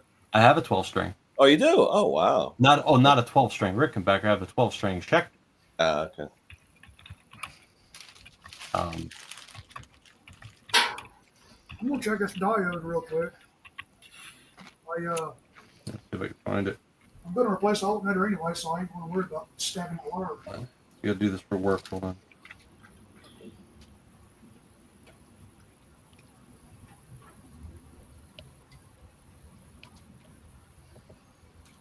Is that flannel gear or no? What? You're sure? No, It's thick. It reminds me of the flannel. Keeps me warm, I guess. No, I love flannel. Yeah, flannel sheets, love it. Oh no, we're gonna be switching to flannel sheets. No, I'm going through OBS here, so everything is like in time. Nothing where it's like off a little bit, because then I have my. There you go, Gary. There's the Well, amplifier. it depends if you're using same audio input, but just switching your cameras, you can separate them. Yeah, so I got my PTZ zoom, but yeah, Because my this webcam here, it does have its own audio input, but I have it disabled, and it's going through my headset. Yeah, so then the good thing is that I can set it back here, for you can actually see a little bit of What do you my got? whole setup here. It was that on the stand? It's a video switcher. Hold on. Oh wow. That's all different cameras or different? Up to eight different inputs. Wow. Nice. So see, I could just swap back and forth. And then Who makes that there? Who's Kenny, I'm going to take off. Have a great rest of the day, birthday. I'll send you happy birthday, bud. Schematic. See you later, Klaus. Thanks, Kenny. Later. Take care, everybody. What PTZ camera do you have? An Avcons. Epcon. I actually know the lady because they're in China, right? They do a lot of we've been doing a lot of beta testing with their joystick controllers and their PTZ cameras. This one doesn't track you. This is the non-track one. The other tracking one's in the box back. Okay. But yeah, it's just got a slightly different color palette. But you're seeing me right now through a eMeet cheap webcam. Sounds pretty good. But the good thing with this is that I can switch over to I'll switch this to like a multi-source so you can see me. Yep. And I can actually do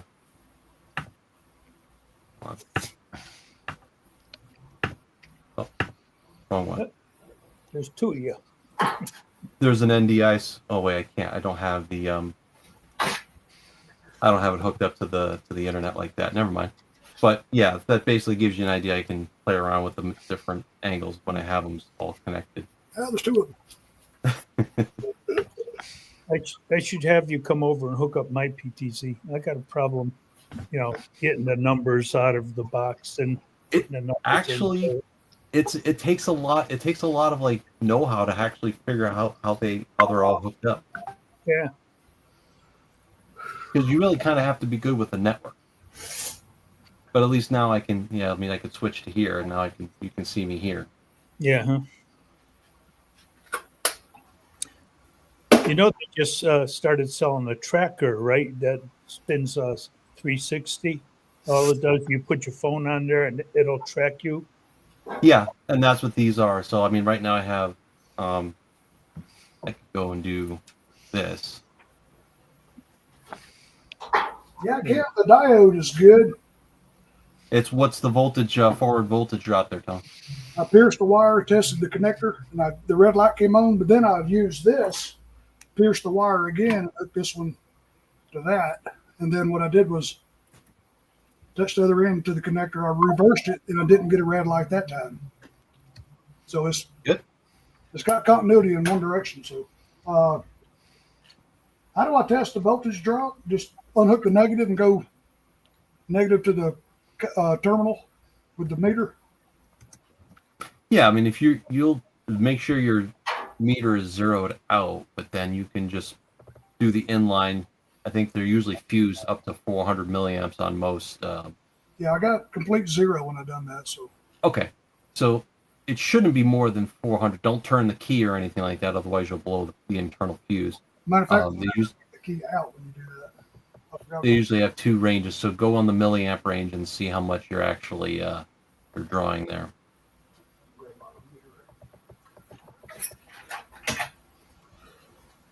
So you just unhook the negative cable and just go from the cable to the post.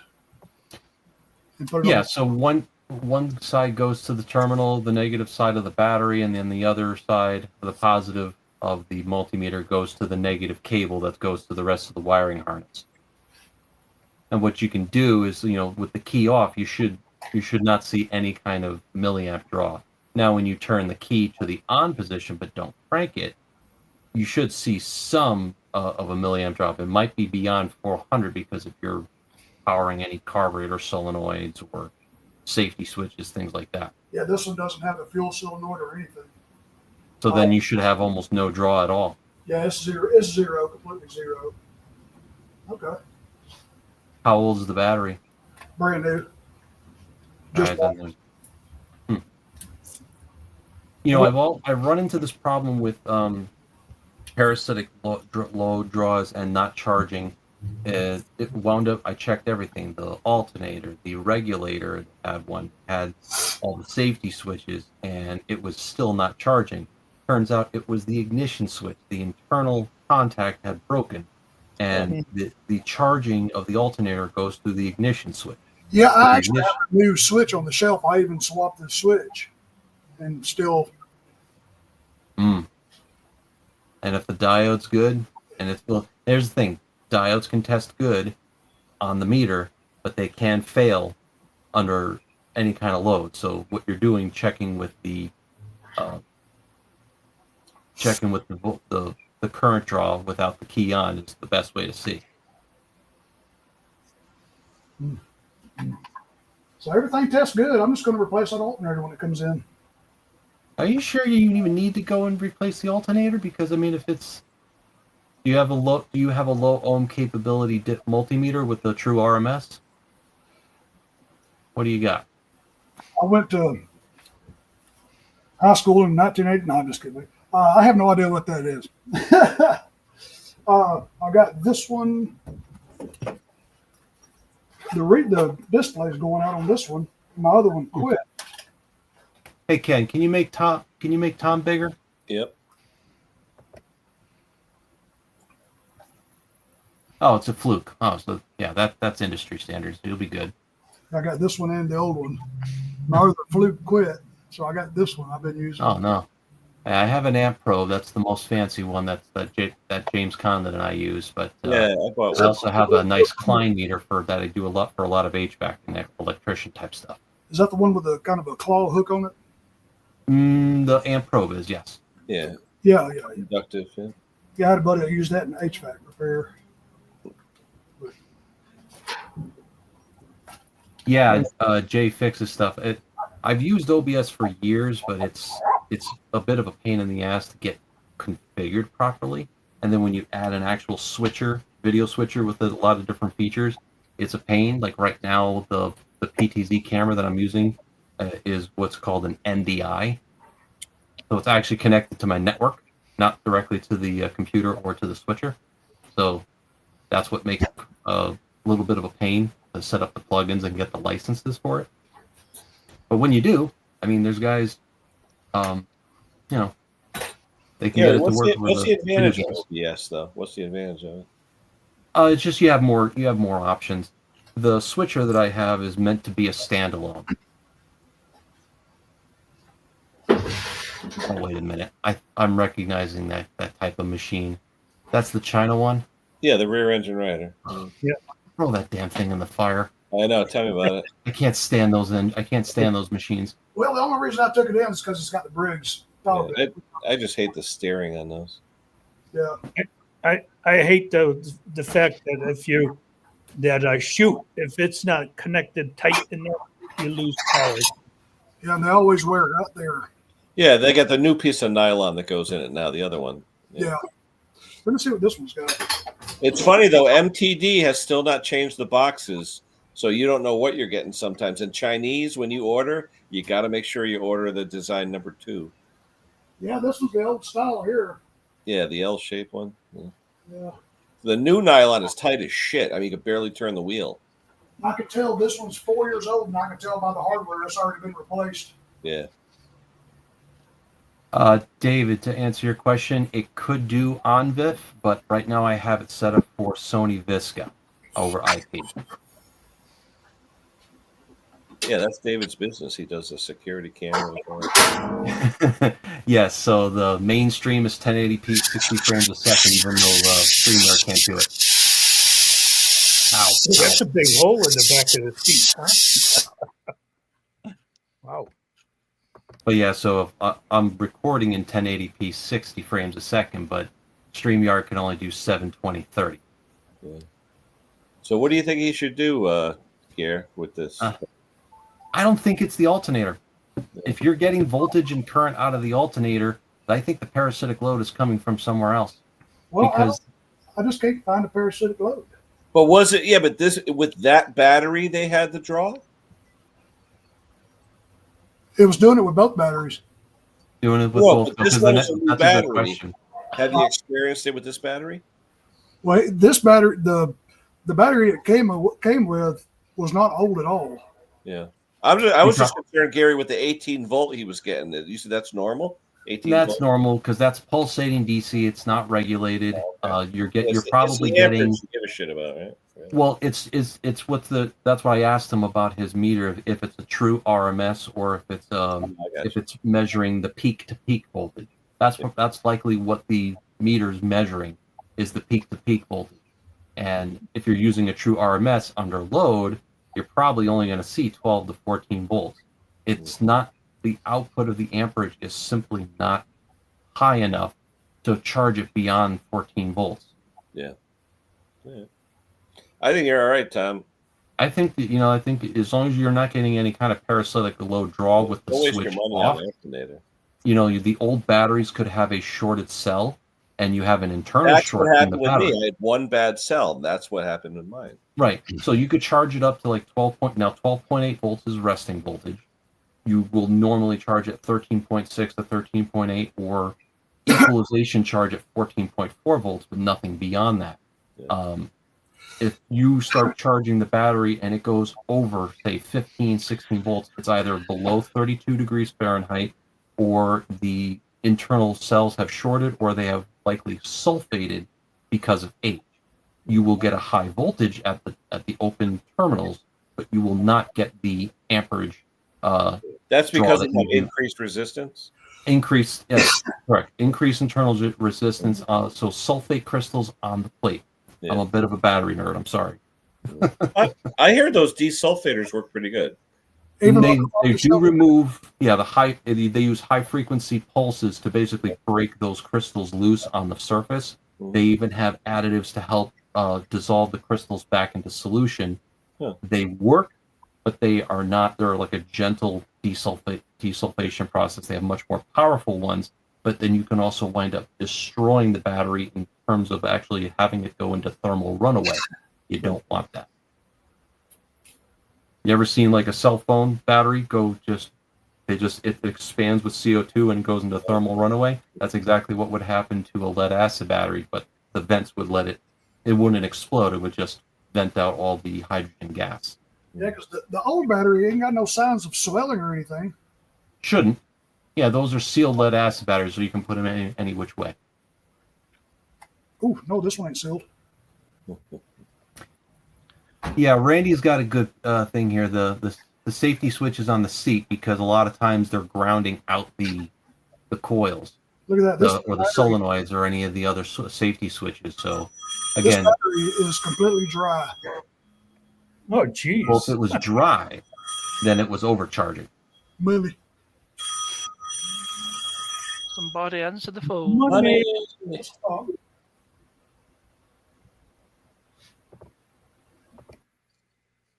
But yeah, David, yeah, so I'm using Sony Visca over IP or Visca over IP for the protocol, so I can move it around, and then I'm just using the remote right now. But I do have the joystick controller to kind of switch between multiple cameras and everything like that. Fun. You know, I could even do. I have my little logo in the back here. I can even do. I have the keys if I wanted to do that. It's a nice little setup.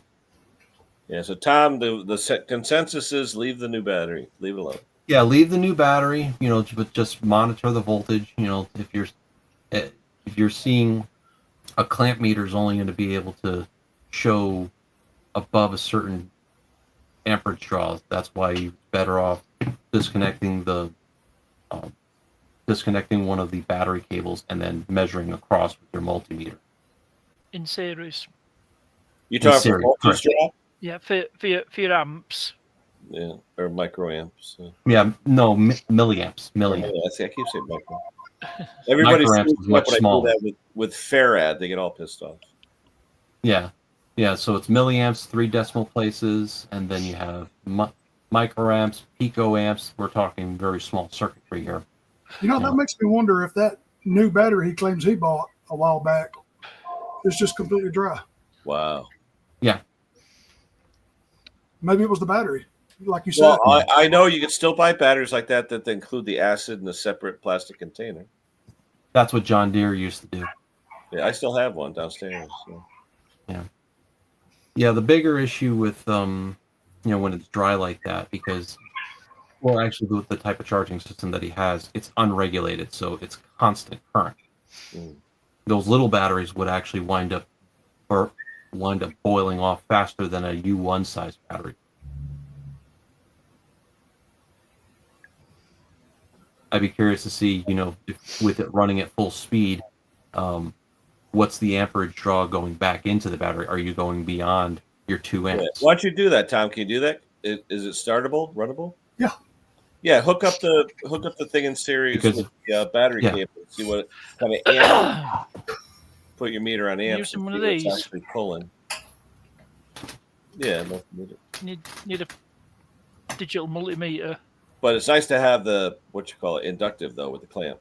Yeah, where should I put you said put it on amps? Which one? The 20 or? All right, so you got to go up closer because I can't see. Like 0 to 10. We've Okay.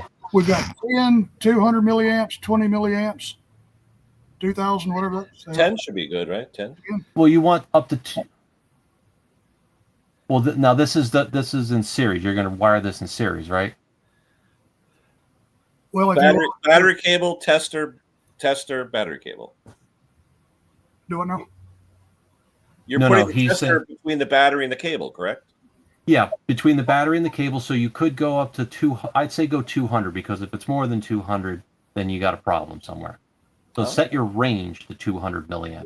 Okay, right there. And what do I need to do? Just Now make sure your test leads, one is in common, and then the other one should either be for like resistance and capacitance, and the other one should be for measuring current through whatever that second one is. That should have Like you an said A that's on fine. it. Hold it up to the sun. I don't think it's your alternator. well, this light right here is kind of messing me up. Yeah.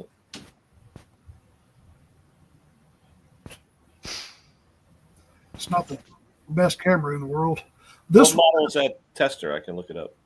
this one says 10 amp direct current max. No, Here, you got to go a little bit closer. What brand and model is that tester, Tommy?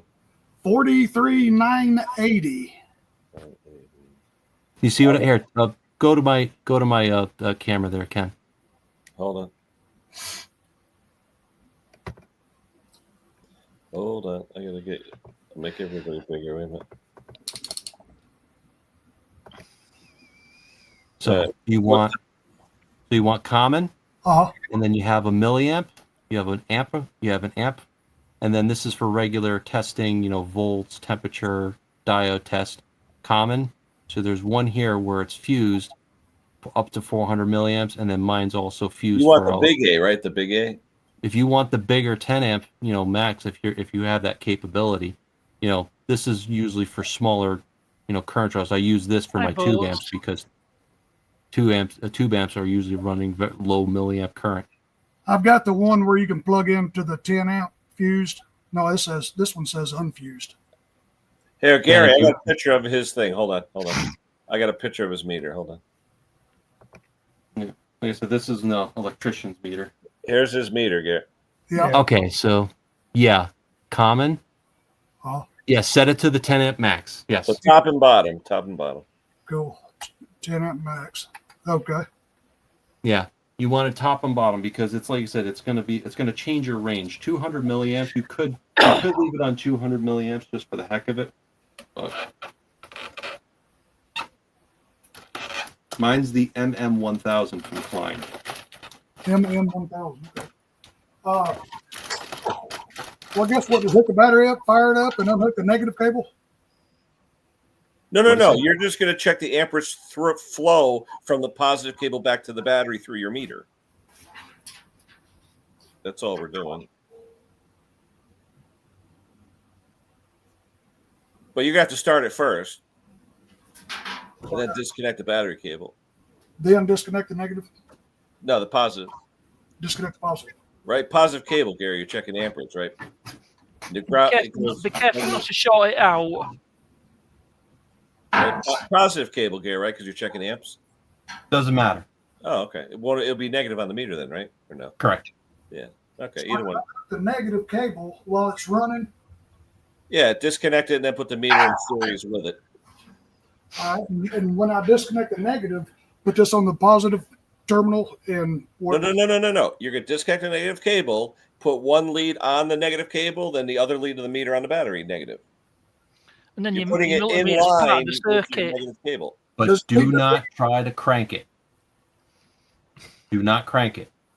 No. No, start the engine and do that, but don't. No. Don't. No, Ken, wait. don't. Hold on. Don't do that. You want to do it without the engine running? Don't do it with the engine running. You're going to blow the fuse. You're going to blow the fuse, or you're going to blow that when he cranks it. That's going to take, if it's a lighter load, if it's got a compression release, you're going to pull about 50 to 60 amps from that battery. You're going to blow that thing up. So what are we testing now? Just the microamp draw? Correct. Milliamp draw. Oh, okay. I thought we were testing the output of it. Okay. So with the negative, Just checking to see if there's any parasitic. He doesn't have a clamp meter, does he? No. He doesn't have a clamp meter? Objective clamp meter, right, Tommy? No, that one ain't like this. So unhook the negative and go from the negative cable to one of the leads, and then the other lead to back to the negative battery. Correct. And now, and see what you get. 0.0. Nothing at all. Nothing at all. Turn the key to the on position, but don't crank it. Well, they ain't gonna crank anyway. The battery's up. 0.1. All right. So there's your point. But now, that's where you have some power going through there. So it's either this doesn't have a carb solenoid, doesn't have anything. Does it have a light? Should have a carb solenoid, no? Yeah, it's got the starter. It's got the solenoid right here. Unplug it. So what's that? No, the starter solenoid is not going to be energized. No, carb solenoid, right? No carb solenoid. Oh, no carb. Okay. Yeah. Then that just could be the resistance of whatever is inside in the wiring harness. But as soon now turn the key off, and it should go to nothing. 0. Got it. Now, if you wanted to measure the output in amperage back to the battery, you need a clamp meter. Okay. You need a true RMS clamp meter that can measure the current going back into the battery. So what'll happen is that if you clamp it on the negative terminal of the battery, there's an arrow on your clamp meter that tells you the direction of the current. You want the arrow to be going away from the battery and it's going to show a positive number when you are cranking the engine. When the engine is running and it's apparently charging, Now you're going to see a negative number of current going back into the battery, and you want to measure that. You should see no more than -2 amps. Yeah. At They that have an point. inexpensive one on Amazon for $30 through RMS. Yep. For $30. Oh, that's not too bad. Yeah. His old battery still has 9 volts in it after being just completely dry. Weird. Anything below 10.5, it's cooked. Is it? Yes, it means that Yeah. the cells have suffered catastrophic failure. Yeah, I charged it overnight and it seemed to have 12, but you put it under load and just 0. Nope, that's sulfated. It's done. Yeah. Right, I'm there per- is I'm- an easy test to see how good the battery is at cranking. If you have your multimeter across the battery terminals, you measure the voltage as it's cranking. If it drops below 10 Not- volts, You 10? said, That was 9. you so know, it's that's dropping to 9 volts as it's cranking. I got this load tester. No, that's just a load tester, carbon pile. Yeah. Those are cool though. I like when they glow. I've got an actual battery tester. Obviously, it tests your battery. It can test your cranking, and it can test your alternator. Uh-oh. You could watch Arch's video. He's I got a don't know if video. I don't know if it would work on a machine like that, but obviously it's similar principles. I think you're good with that battery, Tom. I would leave it till the morning and see if it does. It's been sitting there for nearly a week and Oh, ain't shit. lost anything yet. I think you're fine. I was just questioning the 18 volt according to Gary because of the half wave. You're fine. No, you're good. And it all comes down to, because it's, again, peak to peak voltage Yeah. on unregulated DC. You're seeing the peak of the sine wave. Because I had a Troy built pony on the table over there the other day. It's got the 17.5 intake and it's regulated. It's a dual circuit. And I tested the battery while it was running and it had almost 16. That means your battery is either overcharging or the battery is no good. A healthy battery will take up to, 14. It should, if it's unregulated. I've seen it in the colder weather because as the acid in the battery tends to get a little stubborn, so it tends to not want to go and fully top off at 100%. But when you so it's not uncommon to see in the colder weather 15 and a half volts, even 16, but it's not, you can't leave it like that for very long. Eventually the regulator brings it back down because you're actually boiling it off. If it's unregulated and you're getting 16 volts, you're overcharging the battery, or the battery isn't able to take a charge and it's just cooking the cell. Anything over 14.4 volts is dangerous because the battery is just not, it's overcharging at that point. Yeah, she A keeps lot of times too. what happens with these regulators is that there's the internal regulator, or the SVR will actually short, and it will just dump all the energy from the alternator into the battery after it's been rectified, of course, and then it's not doing its job basically. Because what it's doing is, like, say for example, you're charging at 14.4. Well, the alternator can put out a lot more amperage. Say you get a 16 amp alternator, but you only need 3 amps to go to charge the battery. Well, where's the rest of that energy going? It's going back to ground. It's not using it.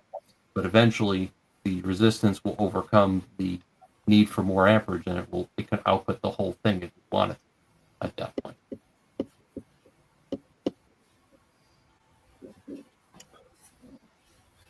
I don't think he has a problem with the alternator. I mean, there'd be unless there's an outside chance, if it was nicked, the outer casing of the resin that coats it to keep it insulated. If that was nicked and it's got a slight mega ohm range to ground, that can cause a parasitic draw. Sure, you wouldn't be able to test it because it's behind where you're actually testing it. It's going to ground somewhere on the frame. That's a possibility. I can't imagine one, unless it's how old is that engine? Did the ice get to it? Did we hit it with a hammer by accident when getting the flywheel off? Those are the kinds of things I'd be asking. I'm going to fire this thing up one more time, Ken, and I'm going to test the voltage back to the battery. I'm going to mute my mic. Yeah, you can test it at the terminals. If the terminals are, you should see what it's anything like when higher it's than cranking. 12.8 volts. See how much That means it's charging.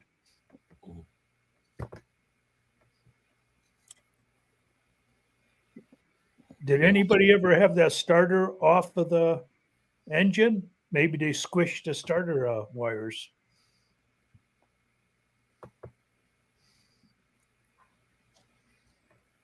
He muted himself. Yeah, he's going to start it up. If he sees greater than 12.8 volts with it running, then it is charging. The voltage will rise up slowly depending on the state of charge. And RPM too, right?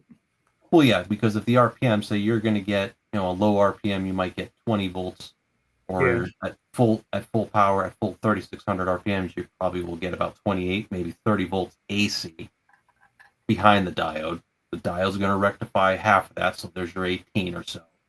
Right. Under load, it's probably going to drop even further until the battery reaches full charge, and then the electrolyte will start boiling, and that's when you start getting the greater than 14.4 volts. I believe that feller just bought a bad battery when he replaced it last. Yeah, I think he did. I have a Kipper generator that had the same exact problem, but the side of the battery was swollen because of heat. And when I replaced the battery, it was staying at 14.4 and not going up above that. Because, like I said, 2 amps is just not big enough for a lot of those smaller batteries to go into thermal runaway. I mean, if you leave them at 2 amps all the time, yeah, eventually they'll cook, but not the bigger batteries like that. I've seen the little, kind of, you find them in your UPSs or even like the push mowers that have the electric start, those really tiny 1.3 or 1.8 amp hour batteries. Yeah. I didn't realize the Nova John was Arch. Yes. I'm sitting there calling him John. It's Archie. 62. All right, Ken, you can take me down. What did you get for a number? 17 and a half. Oh. 17.5 volts. Yeah, at the battery was running at full throttle. Ooh, that's What high. was it idle? It was, well, all the way up, whatever that is. I guess it's set at about anywhere from 32 to 36. No, but what was it? What was voltage at idle? I didn't check it at idle. Doesn't matter if at idle. Whatever the high idle is, it should never. So you really got to measure the current going into it. You got to measure the current. If it's pushing a full 2 amps into it, that's eventually going to burn it up. Because the chart says it should be anywhere from 2 to 4 amps, and it's right at 2 amps putting out. What's the do you have the model number? Yeah, well, I got the part number for the coil too, if you want it. Yeah, let me pull up the schematic here.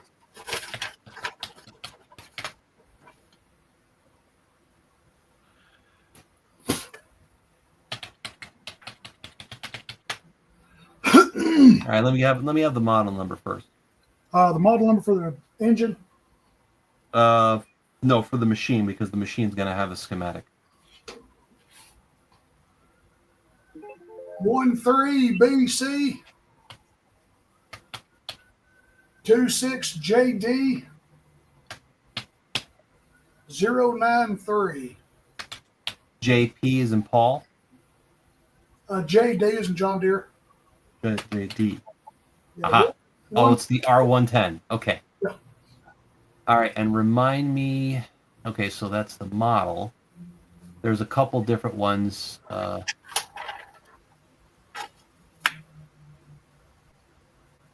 Damn it.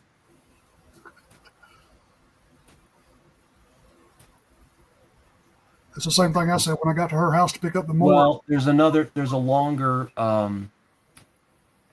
that model, does it say the date of build? Yeah, it's 7 of 21. Okay, so that's the 21. That's what I want. Okay.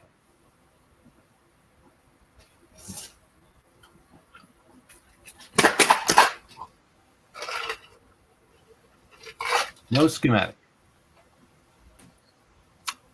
But there isn't much to it.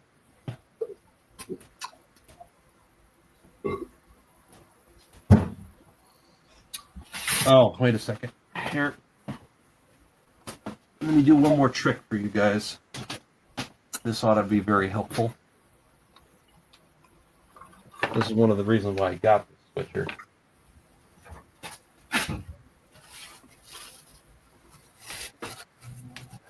Just. I think I might, but I want to look at that ignition switch too.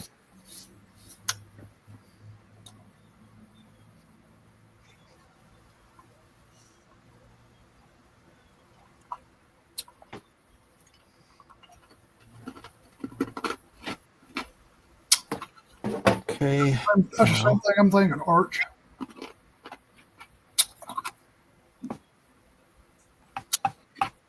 There we go.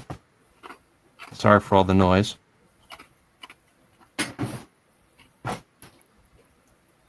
Oh yeah. Okay. So making one adjustment, guys. Give me a second. Okay. There we go. All right. Here we go. Sorry, I don't mean to propagate it here. All right. So let me just do full screen here. Right, I'm going to drop down. I need to restart my PC. So thanks for having me up. All right, partner. Enjoy the Take rest of your care. birthday, Ken. All right. See you all later. See Take ya. care. Have a good one.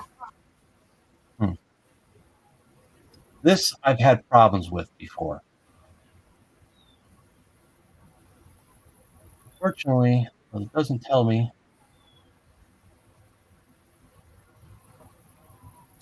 Standard solenoid. There's your one safety switch. Normally closed. That could be a problem for any kind of draw. You have another safety switch here at the clutch, interlock switch. One's a normally open, one's a normally closed.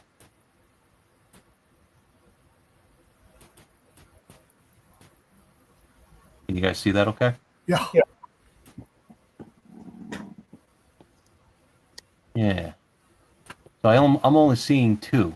There's only two safety switches here. Oh wait, I take it back. There's a fourth one right here. Yeah, there's one on the deck chute. The deck chute. So Yeah. one's a normally open, one's a normally closed. But what's the problem with parts tree? And this is, you have to get the service schematic. They don't usually provide it.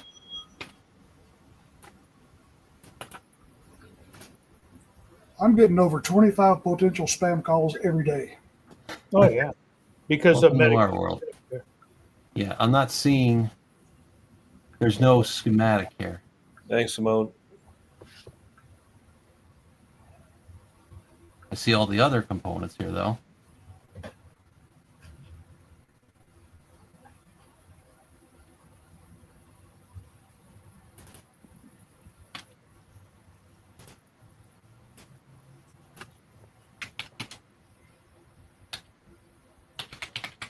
Tom, it might be worth investing $30 in that clamp ammeter. Yeah. Oh, Weingarts. Love Weingarts. And again, they show the electrical components, but they do not show Schematic. anything. Yeah, you got to get This is why service I don't like these particular machines, because they don't give you a lot of support unless you go thermonuclear looking for specific pieces here. Right. And that they're was not on. Yeah, but that's the Troy built. It's the MTD. It's all the same. Yeah, the Cub Cadet CC30. Yeah, it's all the same. CC30, you said? Yeah, the Cub Cadet CC30, exact same tractor. Yeah. The only difference between them I see is sometimes I'll use a Briggs, sometimes I'll use a power mower. Mm.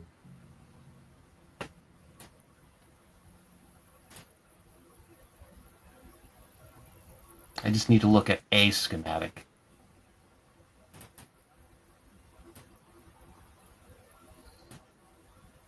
Is there any fuses on here? Yeah, there's one in 15 amp. It tests good. I think I found it. Yeah, I'm looking at it right now, Garen. Weingarts. Yeah. Deck attached switch, PTO switch, brake switch, seat switch. Yeah, so alternator. Yeah, so look at this. The alternator DC. Yeah, because it doesn't show. It does not show the diode in there. But well, this is even showing a fuel solenoid as well. Mm. The mid parking brake, reverse. Yeah, so it's close, but this is your ignition switch. Mm.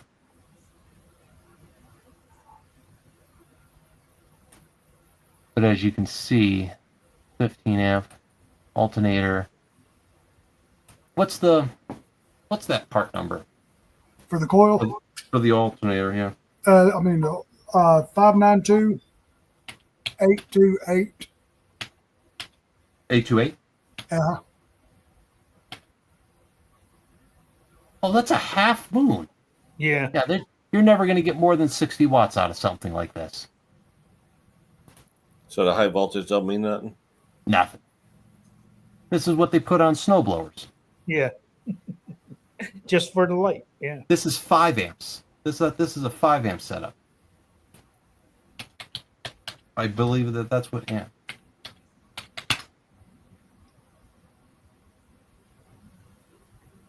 Make sure I got the right part number. 592 828. 592 828. Yeah. Nope, it's only someone had said this here. Part superseded.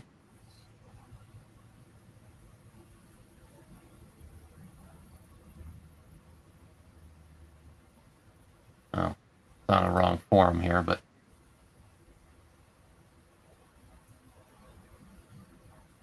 yeah, it doesn't say it, but if it says it's like a 3 to 5 amps at most.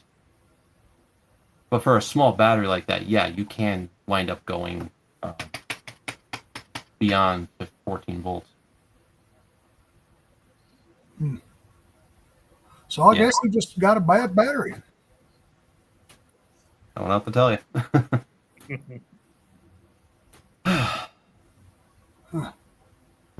Well, I appreciate you. Right. That's what Art said. I ought to just take it out there and run it and just see what happens. Yeah, just keep an eye on the battery, make sure it doesn't get hot. Yeah, just take your hand and just make sure it ain't swelling. Just kind of lay your hand on it, make sure it ain't hot. Yeah. Let it run outside for about 10, 15 minutes and just see. But, all right, guys, I got a jet, but been fun. Yeah, we're over 2 hours. I gotta go out for birthday dinner. I think. I don't know. We'll see what happens. Yeah, it's time. Anyway, thanks to everybody. Tom, thanks for an entertaining portion here. So, all right, guys, we'll see you all later on. Thanks for showing up. Appreciate it. Have a good one. Luck, Tom. Thanks, guys. Happy birthday. See ya. Happy birthday. Yeah. Great. See end stream. Yeah.